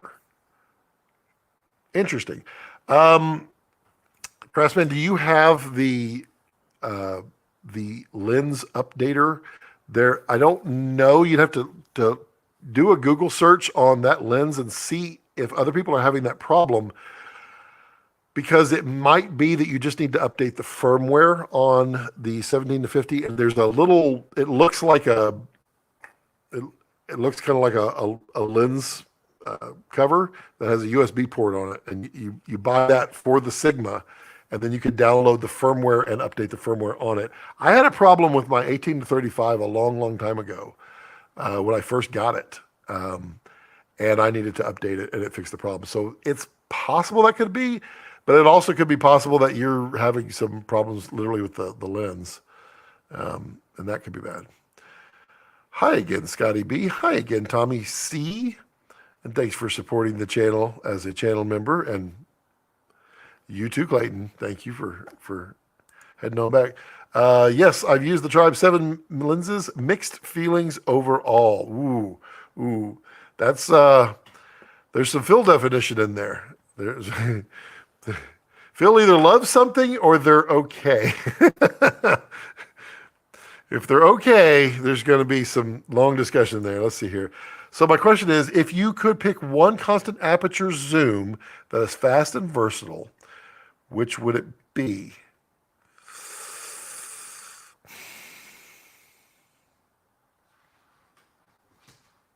Rex, you moved my camera. That's why. See him? See, I'm out of focus again. It wasn't me, it was him. Because I watched the tripod move forward as he readjusted himself. Wow. Okay, so I'm going to give...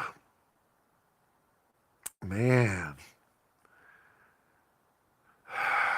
Fast and versatile. I'm going to give you my 2 cents, Craftsman, and then I want everybody else who's in the chat to give their recommendation. I would say the Sigma 18 to 35. That is fast and versatile. If you wanted a little more zoom, uh, the Takina, doesn't Takina make a version like a 17 to 50? I think. But they're 25 to 75 cinema, which is a heck of a lot more money, is actually really, really good for a constant aperture zoom. Leaning towards a Sigma Art lens at the moment. You really won't go wrong, Craftsman, with the Sigma Arts. You really won't. They are focus breathing. That was the term I was looking for earlier. On the 50-100. I mean, the 50-100 is a gorgeous lens. It has a massive amount of focus breathing on it, but it's a beautiful lens. But it's 50-100, so you got to weigh that. The 18-35. I mean, you can do quite a bit with it. And Tommy, thank you for the super sticker. I appreciate you, buddy. Tribe 7 has some fun character overall, but it's a little over the top for me. Build and quality control issues, though, are a real thing. Interesting. The Craftsman, maybe update the lens. Yeah, exactly. That's, yep. He's like, oh yeah, Scott's on it. Yeah, you might try that. And Craftsman, if you don't want to buy the updater, I haven't used mine forever. I'll mail it to you if you just mail it back to me at some point in time. But before we do that, just look up to see if other people have that issue, because it might be a known issue, and then that's a quick fix. Phil Holland, could you explain why you didn't like the Tribe 7? He just did. It's my main electronic lens, and it has done well for 10 years. Pretty sure it's a physical thing based on how it's acting. It's possible, but I don't really know art. Well, that one is not, it's not an art lens, but Sigma lenses overall to me are very, very high quality. I've rarely seen an art lens ever have a problem. That one is not an art, so it is possible that it could be. EF mount, good. I like EF myself. There's a Takina, I think it's the 28-70 ATX2. I think it is. Let me look that up. That one is you'll have to find it used because they don't make it anymore. Takina 28-70. Yeah, it's a 2.6 to 2.8, so it's almost a constant aperture. But if you just run it at 2.8, it is. Wait, that's new. I had one way, way, way, way back when.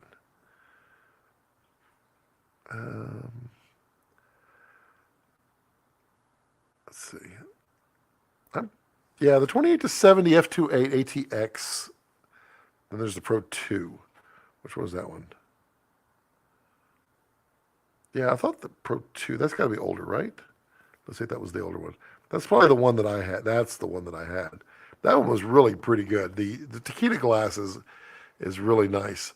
But I don't think they make that anymore. In fact, yeah, that one was reviewed in 2015. So it's long past. Well, you might be able to find one on eBay. It's pretty good. But I mean, the Sigma, especially for the stuff you're doing, that Sigma is going to serve you well, and you can find those pretty affordable on eBay as well, and probably just all over the Facebook and interwebs. Ollie, DOP and AC mechanics issues, flares aggressively. Didn't enjoy the focus roll off overall, but if you want a funky all the time, don't care about hitting marks, go for it. Oh, yeah, see, that's a good lens, Phil, but that one is, that's 20 grand, 23 grand, new. That is a heck of a lens. That is a heck of a lens. Sigma 18-35 f1.8 art lens is exactly where I'm leaning right now. Yep. And Craftsman, if you wide open camera, these right here, these lens gears, you cable tie them on. It's my first time using a camera. You cable tie them on, and I mean, they are solid for lens gears. And then you have your motion control for focus motors and such. Oh, and I'm so glad that the Sahara dust clouds are gone, because I was so tired of coughing last week. So bad. Fujinons are sweet for what I do. Fujinons are fantastic. Fujinons make fantastic glass. A little pricey though. A little pricey. I think he's trying to stay, although with Craftsman, you never know. He's kind of secretive. I think he's trying to stay with stills glass, but we'll see. S35, I'd lean towards a Fujinon 18 to 80, 18 to 55 if your camera can mount it, or maybe a Pictor 20 to 55. You really like the DZO Pictors, Phil? I just don't feel like they have much sharpness at all. Do you feel like, I know they don't physically cover VistaVision 8K, but do you feel like they would resolve 8K? I don't know. I'm not been a huge fan. I own two 1835s. They are awesome indeed. I own one, and it's the one that I've had for years, and I don't want to get rid of it. I kind of got like attachment issues with it. What are your feelings on rehouse lenses such as the 1835? I like them. I mean, but honestly, the rehouse versus the actual Sigma Cities, they're the same price. So I'm not sure why I'd want a rehoused at that point. Optimo style 30 to 76 was able to use for a week with the Dragon 6K and fell in love with it. I mean, Optimo's nice. Optimo's really nice. You see that big Optimo I had in the what was it, day 3 of City Gear? It was pretty cool. Ollie says, what style did you use? I'm pretty sure there are 3 different factory tune styles. Phil Holland, Oman, Parfocal, Pictor 20 to 55 is a huge bonus. It's an interesting lens there, Craftsman. I don't know. I'm not a fan of the Pictors. I would be interested in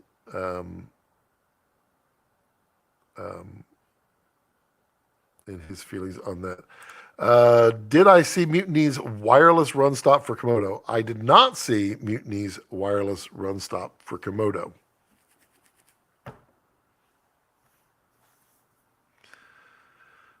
Make a note to myself. Just hit up Sutton and say, dude, tell me. Yeah, I'll remember. I did not see. Well, I have the side trigger, which I love. It's got the little coil cable. It's right there. Mutiny makes some good stuff. People really enjoy their stuff. This is my remote trigger. Well, somewhat remote. It's not wireless, but I always mount it to the side depending on how it's built. This is everything goes back on the Komodo bag. Aiden, hello. Scott, for the RF mount and Super 35, I think Fujinon MK zooms are the best bang for the buck. Lightweight plus the macro mode. I have it exclusively for my Komodo lightweight kit. They are gold. Interesting. I don't know why all the DZO picture footage I've seen has a strong color. That's one of the things that I see, Carlos, as well. I'm waiting for Phil to give me his opinion on resolution, because I mean, it doesn't have to be a high-res lens, but I feel like it's missing so much. I don't know. I mean, I had opportunities at the beginning for the Pictors, and they just didn't do much for me. I don't know. It's a tough one. The Pictor price is beyond me at this point for a lens. Yep, still lenses for Craftsman. He's rolling his way up the hill. Although I have suspicions.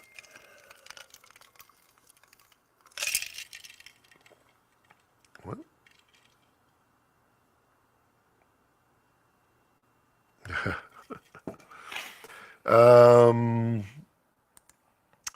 Brandon says, check it. I'm going to check it. Okay, so Pictors are a step down in optical quality from the MKs.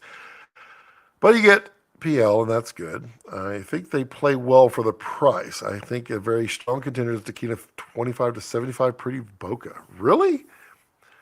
The 25 to 75 to me felt a bit sharper. The Pictors are definitely smaller than the 25 to 75. That's a big lens. I don't know. Everybody keeps talking about these Pictors. I have seen a lot more of them for sale lately. Maybe I should just pick up a set and just, keep my mouth shut and just go shoot with them and enjoy them. Maybe. I don't know. I'll have to, I'll probably just rent a set and just do my own review and find out if I like them or not. Maybe I'll surprise myself. I just haven't seen much from them that really turned me on. So, yeah. Carlos, I've been looking at the DZO Pictors for months. Would you pass on them? There you go. I think rehoused 1835s have a pretty good price point. If you're going the PS Techniques always have really good rehousings. I've seen some going for $2,000. Interesting, but you can buy Sigma, the Sigma 18 to 35. Can't you find it for like $3 used? I felt like, and I mean, I would much rather have the Sigma. I'm not sure where I'm going to look here, but I'm going to look. Sigma 18 to 35. Cinema. Let's see if there's anything available. I know that after I sold my Sigma Arts, my primes, I wish I hadn't. Rehoused? That's not a rehoused. I can't put focus gears on it and call it rehoused. That's funny. I don't see any cinemas for sale. But I'm sure. I definitely like Sigma a lot, and I definitely like the build construction of the Sigmas. Brandon says, sub 3K prime that has a load of character, what are you picking? Sub $3,000 prime. Now, in this case, I like the DZO Vespids. I feel like the Vespids has some really nice, a little more sharp than the Pictors, and then some nice character to them. Sub 3,000 prime. That has a load of character. Man, I mean, define the character you want. I don't know. Because really, when you go sub 3K in a prime, you're looking at the Chinese lenses, which have a lot of character, but not necessarily character that you want. Yeah. Craftsman. Oh man, I looked at the Takeda 25 to 75 price, maybe in the wrong chat room. Yeah, that's the cinema glass. That's for the for the cinema cameras. But the 28 to 70 Mark II is that I think it's got very comparable glass in it. So like that's a Dragon with the IRIX 30 on it. That's cinema. And the IRIXs are really not bad for the price. I mean, these lenses are what, like $1,100, I think, for a prime. It has some character, Brandon, but it doesn't. I wouldn't say it has a lot of character, so I can't say the IRIXs. Man, I buy a sharp lens and add character, or find like a set of Mamiyas or something like that, and play with those, because they really are pretty. I second that question. Good one. I mean, you're probably not going to be able to get, now that Phil let the cat out of the bag on the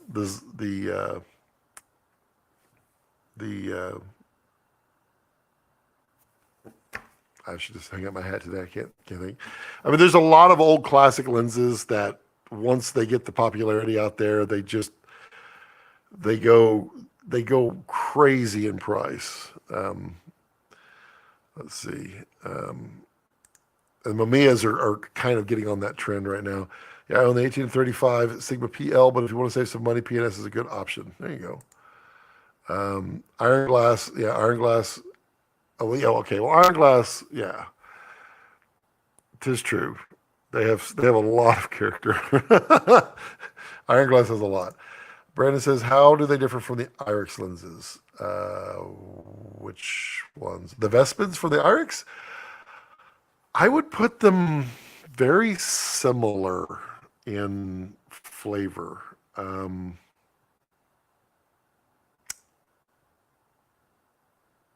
They're comparable, but slightly different, but not a lot. I have not put them side by side. Is my brain trying to come up with an answer for you that gives you some information. They're very comparable as far as sharpness and capability for the Vespids versus the Irix.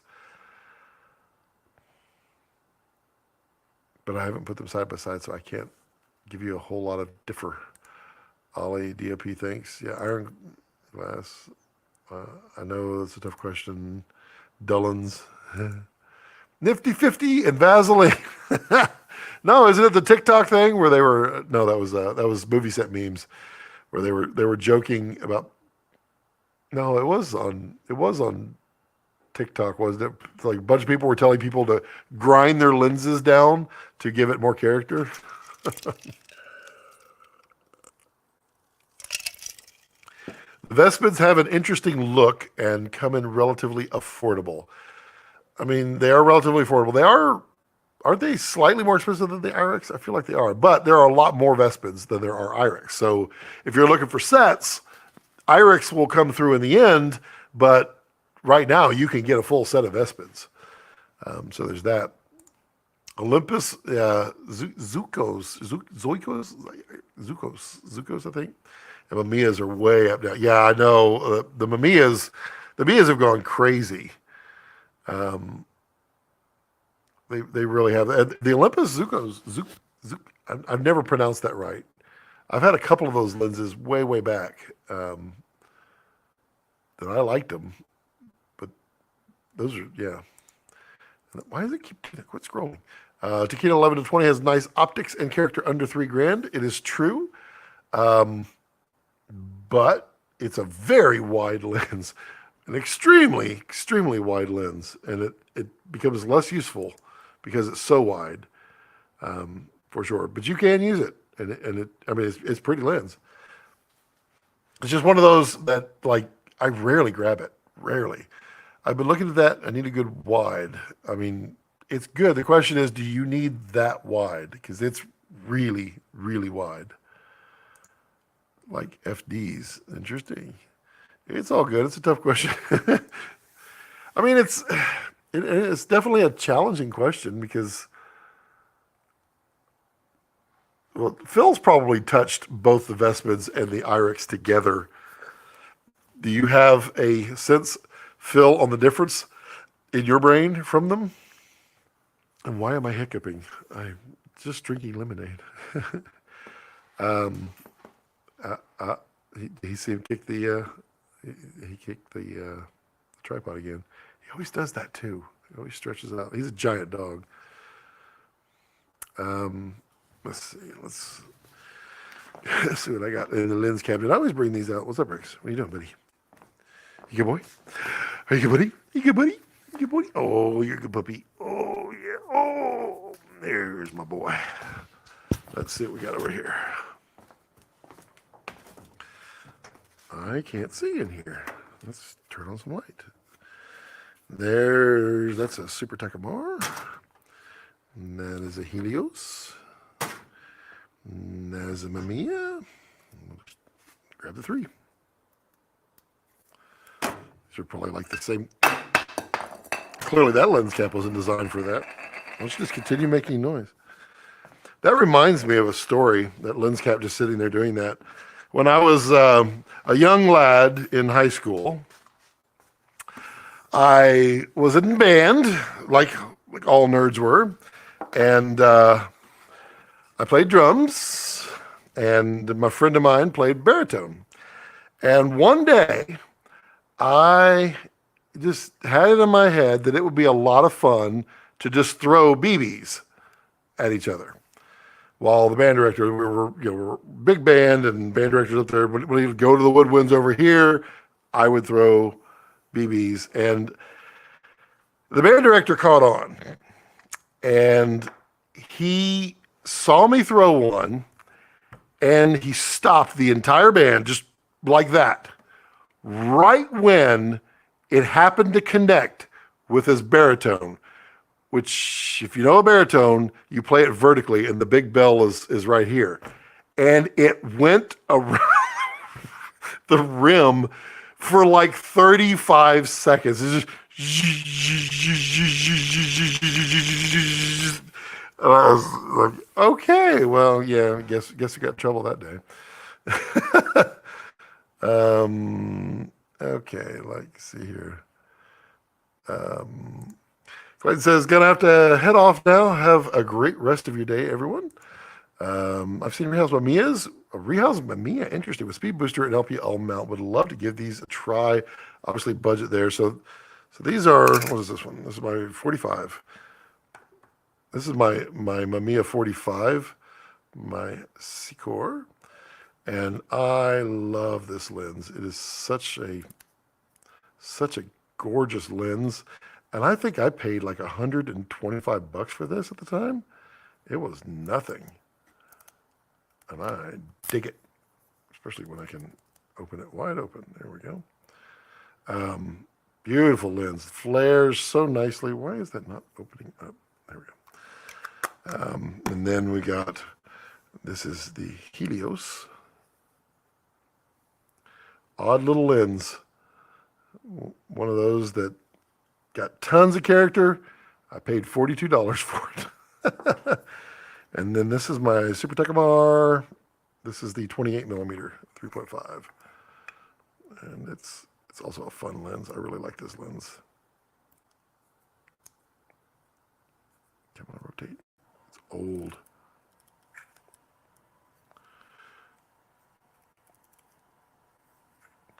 It has the, that's right. Oops, push the button. Yeah, this is a cool little lens, and I think I paid like $45 for these. Pretty nice. Okay, let's see here. Phil says, IRIX are very, very underrated in my opinion. Once they have a couple more longer T1.5 primes, they will be more in the conversation with the more expensive lens. Vespids versus Miki FF is a real interesting. I would have put the Vespids against the IRIX, but I don't, well, I haven't played with the Miki full frame, so I can't speak to those. Interesting. But the IRIX, I mean, the 30 and the 45 and the 150 are really good. I've not played with the 21 yet. I really like the 30 is really good. The 45 is really pretty good. The 150 is, macro is really good. The 11 and the 15, the 11 is, it's okay. It's really wide, but it's really not great. Every time I find myself considering an investment set, I fall back and save more and build my Sigma Cine. Yeah, I would definitely. I mean, if you have a Sigma Cine set, you're pretty good for quite a bit. Yeah, thanks, Phil Holland. I have all their current offerings and love them. Sometimes they feel like a little too surgical, though. Want something a little crazier? Find someone who can find you the perfect Mamiyas. I mean, you're going to pay for them, but yeah, they're getting crazy expensive. Sigmas are a solid investment. I have all the T1.5s, and they have a full set. And it says IRIX has been on my radar thanks to Scott. Yep. Just stay away from the 11. The 15 is not so bad. It's just it's not on the same level as the 30 and the 45. And I've heard really good things about the 21. But the 30 is pretty good. Jason says, hi, I can't stay long, but I'll watch it later. I just picked up the EF Miki 35s. Which ones? The EF, are they Super 35s or the full frames? Seems like it's sharper than my Canon L. Also, if you M42, easy to adapt to Canon. M42s are very easy to adapt. I'm eating some ramen noodles. Do you ever eat ramen in your college days, or do you like the fancy Japanese kind? I eat ramen noodles all the time. I prefer the Shin Black, but the Shin Red is good. But when I do it, then I go and take it to the next level, and I do some, I don't know what they're called, the the the soft boiled eggs in soy, tam, tam, tamaguchi, tamaguchi, tumagachi, whatever they are, the eggs. Tamaguchi's those little pet thing, the beep beep. And then I put like mushrooms, and then you have to put some fat in there. I like to put fat and then a little bit of meat. That's what I like. I like making ramen to the next level. I probably got a few pictures of ramen. um, Jason says, I use a 35 Miki on my C70 with the focal adapter, and with the non-focal adapter, it's like getting two lenses. It's true. I mean, it's kind of funny, like on the A7 IV, they have the clear image zoom, and they have it on the A7S III, but it's not near as much. But it's basically because the sensor is larger than it needs to be. They can zoom in on it, and you get that little extra image zoom as well. But yeah, having the focal, that's all optical. I'm looking forward to your good news on that 35. Interesting. Why didn't I think of that? I'll add an egg now. Yep, 7 minutes. So you get the water boiling, get your egg, place it in there, and immediately start the timer. 7 minutes exactly. At 7 minutes, you pull it out and you put it in a bowl of ice water, and you spin it around a little bit, and that will get you the perfect soft-boiled egg for your ramen. And then all you gotta do is take the egg and put it in some soy sauce and stick it in the refrigerator for 30 minutes. It's wonderful, wonderful, wonderful. As you may have noticed, I'm in the market for a prime lens set, roughly $15,000 budget per lens. What would be your choice now? Well, I would start, I mean, Sigmas are well below that price point. I would start looking at the Vista Primes. From there, 15,000 lens. Whew. Can't quite get into Cooks. You can't. Man. Let me look at prices real quick.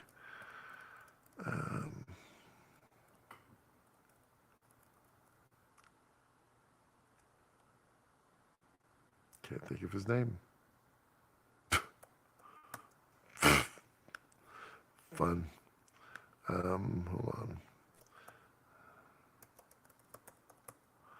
That's what I was thinking about. Just literally could not process names right here. I'm going to look real quick. Learn more. Okay, so I just want to see lenses.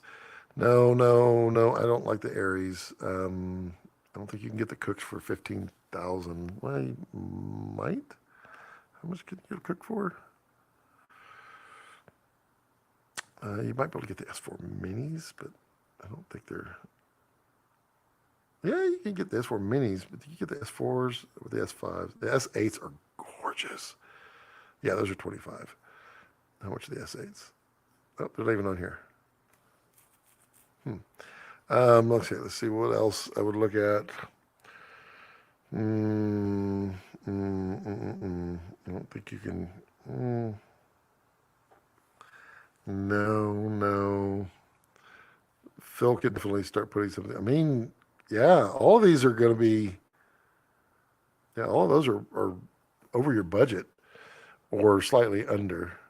Look at the Vistas, Vista Primes. They are fantastic, and they are 95 to 98% as sharp. No, it's like 95% as sharp as the Sigmas, but they have a little character. They really look good with skin. You don't need to add filtration on it. They have just the right amount. Have you shot with Vistas yet? And the Vista ones I really love, but they're kind of limited now because they're not going to make any more of those. I know how to eat. Yes, I do. You don't get to be this big without knowing how to eat. Fat and mushrooms. Ooh, I consider that. And you can throw a little spinach in there. It's also good. I wouldn't mind getting a set of FDs with the Metabones RF to FD speed booster. Yep, FDs are very popular. I'm not a huge fan of them, but I don't oppose them. But I just don't crave the FDs. It's kind of like the K35s. Yeah, okay. Report back with our results. Jason's in the middle of a review. Gotcha. Obviously, as this is a long-term investment, I am able to spend more, but definitely not 25 or more. Yeah, Ollie, tell me your experiences or thoughts on the taquinas because they punch well above their price class. And they're definitely a lens that I would recommend, and they're a lens that I want in my arsenal, but I got to get the Sigmas first because I know I will use the Sigmas all the time. The taquinas I would use most of the time, so I'd rather have a lens that I can use all the time. I'm just kind of looking at, so the lights, you can get because you can get the 0.8s, the M series, but they're really small. And they're in that price, but they're not quite. I mean, can you stretch a little bit? Because like the Summicron C, but you're shooting LF though. Yeah, you need them full frame or you want them Super 35 because Summicrons, those are freaking gorgeous for sure, and they're between 14 and 16,000 a lens. No, the Summilux is going to be way out. Yeah, 40,000 a lens. The Thalias are, yeah. You can't go wrong with lights, but if you don't got the money, I definitely don't have the money.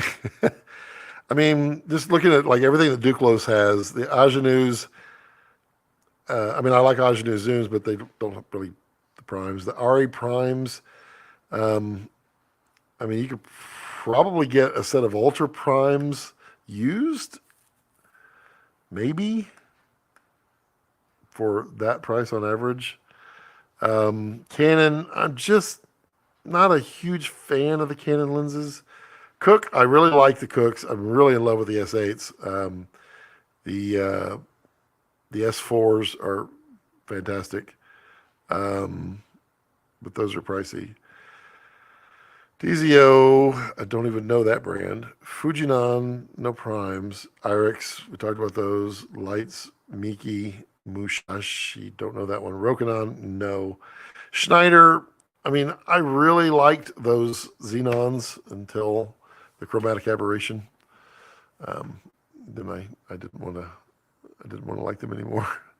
Sigmas, Taquinas, Vedras, Voigtlander, Zeiss, yeah, I mean, Taquinas.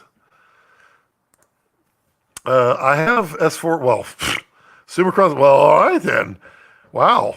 Trying to stay away from Zeiss, yeah. I mean, look at what flavor are you looking for? I mean, Summicron C's, man, I would have a hard time not shooting with those every time. Those to me are like the Sigmas. They're so sharp and nice. And then the S4Is, I mean, that's classic Cook right there. That's beautiful. I don't have the Tribe Sevens. Don't know nothing to do that. Las Vegas, I don't know. Trying to stay away from Zeiss. I mean, look at the Vistas. If you're looking for more character, then the Vista ones are pretty fantastic.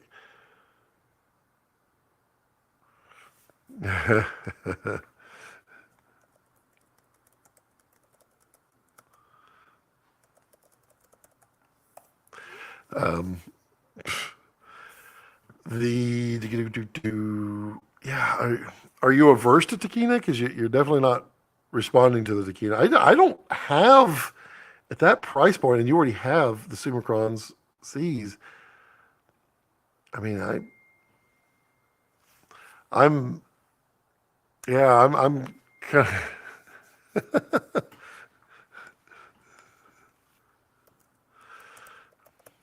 sorry, business. Um, yeah, well, let me know what you think of that, Ollie, because I didn't have a lot of answer for you other than the taquinas, which I adore. I mean, but you don't have the Sigmas. Um, you could consider a full set, like the full set of Sigma Primes. And there's a bunch of them now. What are they? 9 or 10 of them now? Let's see. Sigma. I mean, because those are super, super sharp. They are full frame. Um, how many we got here?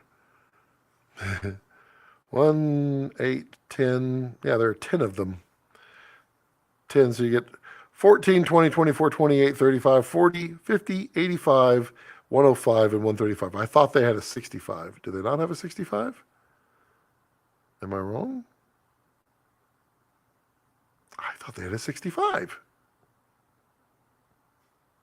Taquina has a 65. Well, Taquina might actually have more lenses now.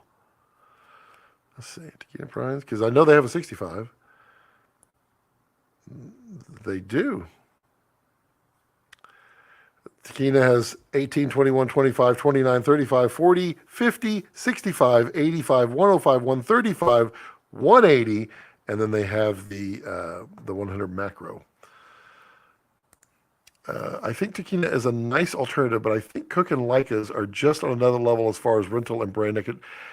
See, that's interesting. I mean, you are 100% correct on brand recognition and for rental that those will go out. Taquinas, I I'm pretty sure with the few of my friends that have them and rent them that they rent fairly often. Um, I mean, I I think they rent. I don't know. They probably rent about equal to Sigmas too. Yeah, I mean, it's a tough price point you're at, and you already have two fantastic looks that are very desirable. Um,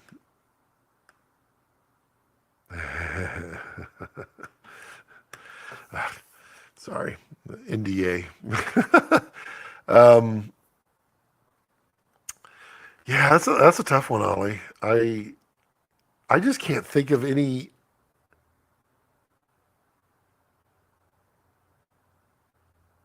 Here's something driving. The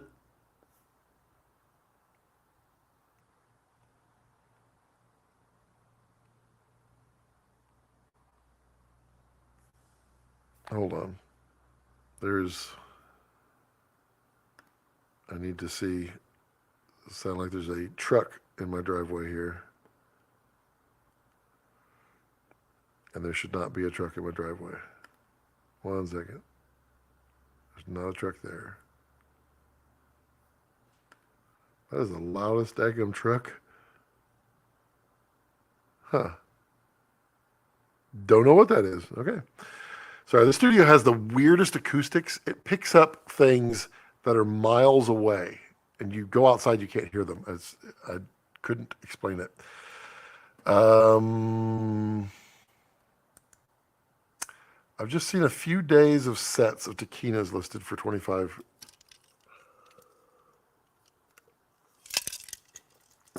grain used. I, that ain't got me wondering. Because I mean, I've heard lots of my friends talk about how much the taquinas rent. I really enjoy those lenses. Um, I But like I said, if I had the Cinemacrons, I'd be shooting with those all the time. Those are gorgeous. I was going to look at not the Xenars. Let's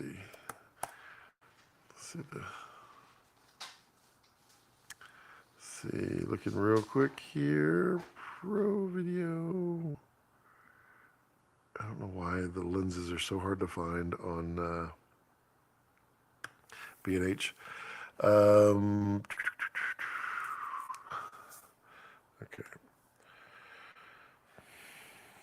Just looking at the brands. Nope.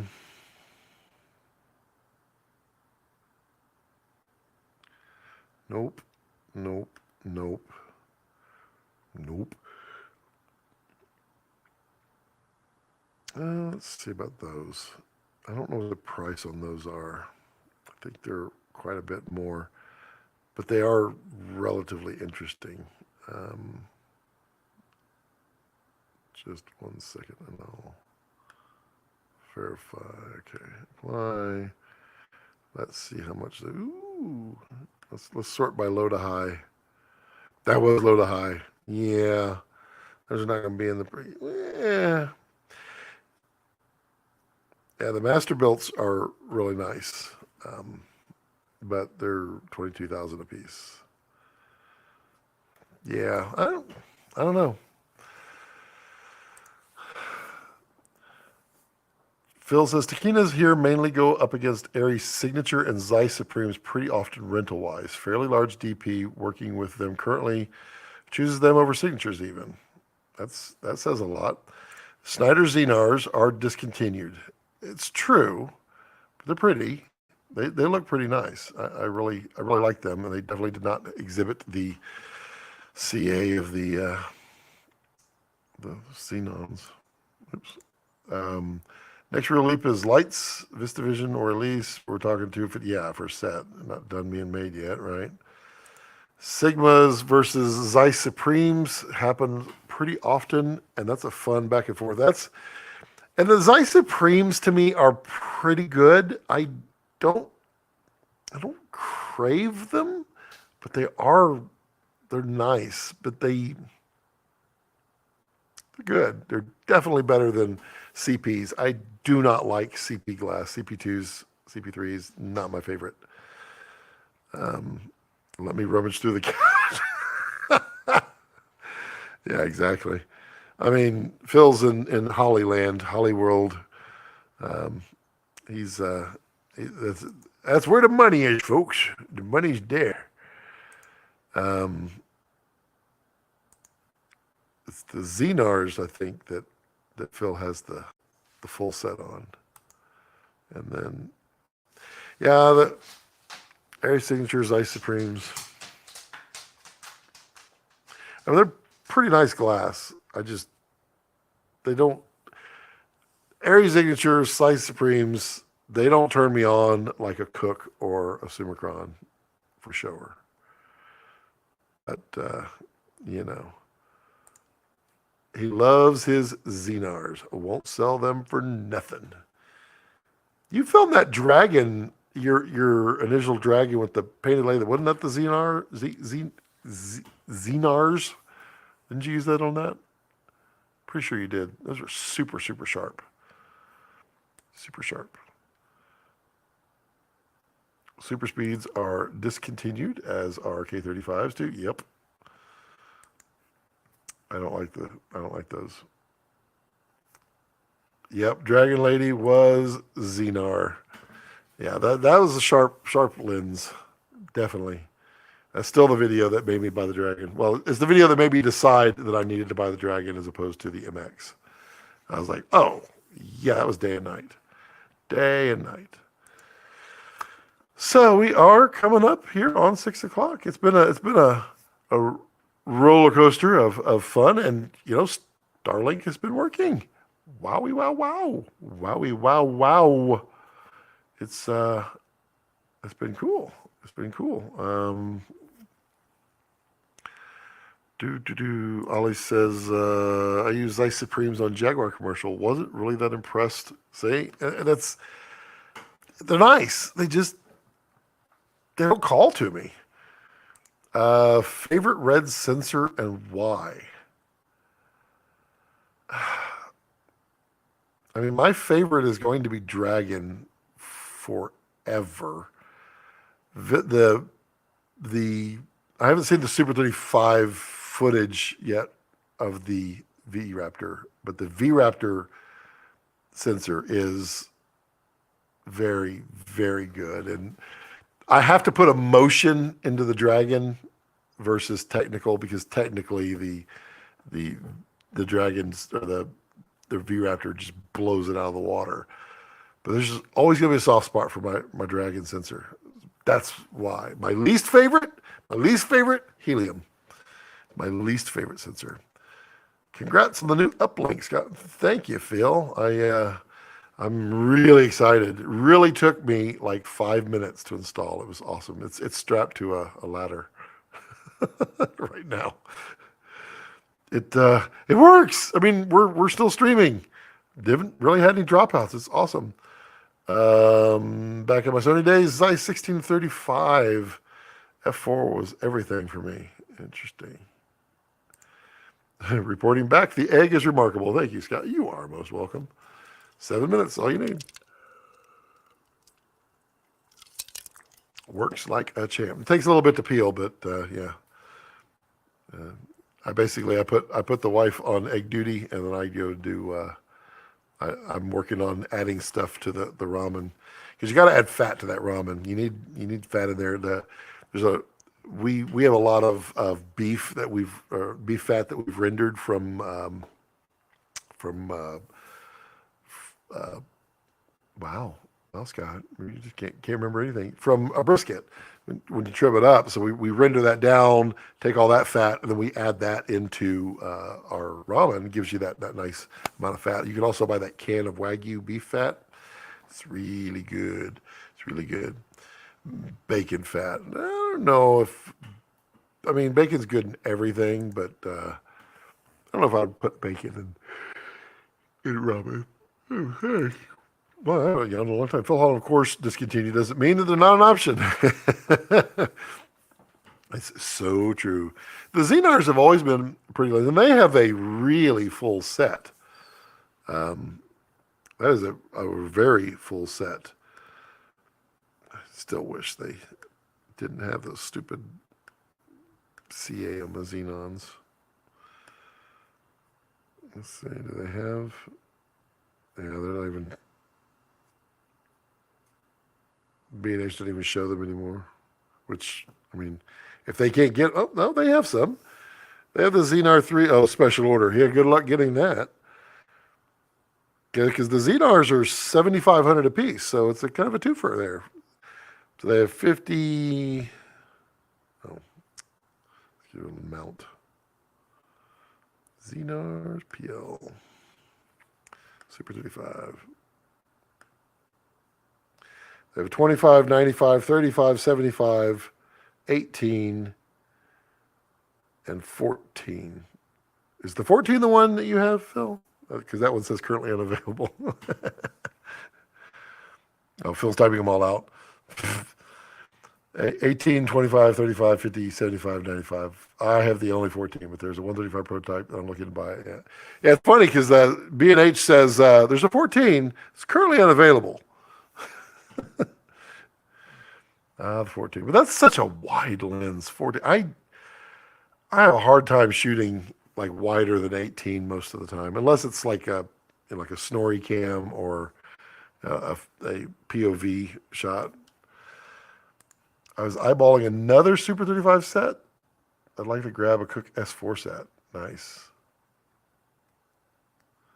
Nice.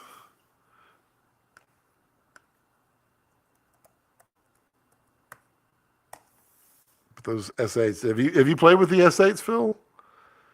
When I was over at Boca Rentals, I mean, they had the S8, and I was just looking at it from the outside, and I kind of looked over at the bar from it, and it was on I believe it was on an Alexa. And when I saw the picture, I was like, Holy crap. It literally looks like it's already been through color, everything. It looks like a finished, perfect shot. And it was literally in the lobby of the rental place. It was just two people talking, and I was blown away at how good it looked. And that was the S8s. They are really, really good. Big, heavy lenses. Big, heavy lenses. But they're full frame. They're heavier than the Vistas, aren't they? They have a 25, 32, 40, 50, 75, 100, 135. 35,000 a piece. Yeah, that's a lot. All right, has anybody got any last questions before we jump out of here? Because it's 6 o'clock. I know wifey will be home in just un momento. Let's see where she's at. I found my phone. Don't need that. Find my people. She's got about 5-10 minutes. The S8s have a strong look. I dig it. Yeah, I was completely blown away at how good that looked. Just completely no work whatsoever. What's the price of the Xenons in the US? Yeah, they're like, you could buy them used, I think, for like $2,000. They were like basically $29.95, and I think there was like one for $34.95 brand new. But people sell them like crazy. The Xenons are full frame. They're absolutely gorgeous and sharp, but they have CA, and they have a lot of CA. And I mean, really, Phil likes to ask when I'm on a rant. He's like, "Who hurt you?" The guy who told me about the chromatic aberration in the Xenons hurt me. He hurt me a lot. Now I can never enjoy them. I like this. I'm probably going to buy a set now because I really do like this. And they're cheap. How much can you get those for? I bet you can get those really cheap. I've seen sets of them. Schneider Xenon.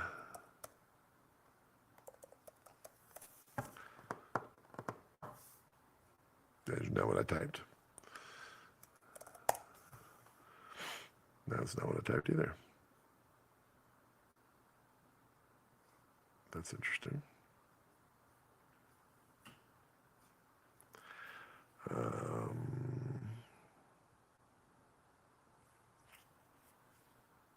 Hello, eBay. Let's see here. Have a wonderful weekend. Yes, you too, Lewis. Yep, I've seen the Xenons go cheap. If people want something with character and beautiful bokeh, they should be looked at. Yes, they just don't put them up against Christmas lights or the sun. Okay, there we go. So let's see. There's there's one that sold for $1,750 on eBay. That was a 75, and I had the 75. The 75 looked good. I had 25, 50, 75. I had 4. 100? Was there 100? I don't remember. That was a long time ago. Xenon. Yeah. This will be good. All righty, folks. Well, it's been a fantastic live stream.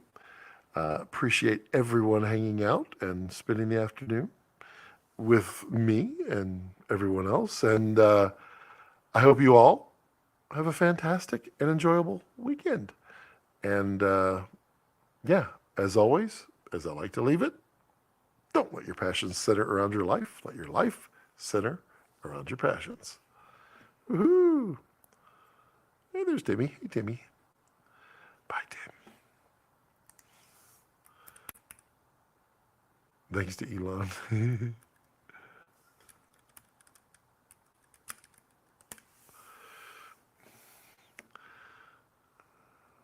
Remember to love what you do. Yes. Cool. All right.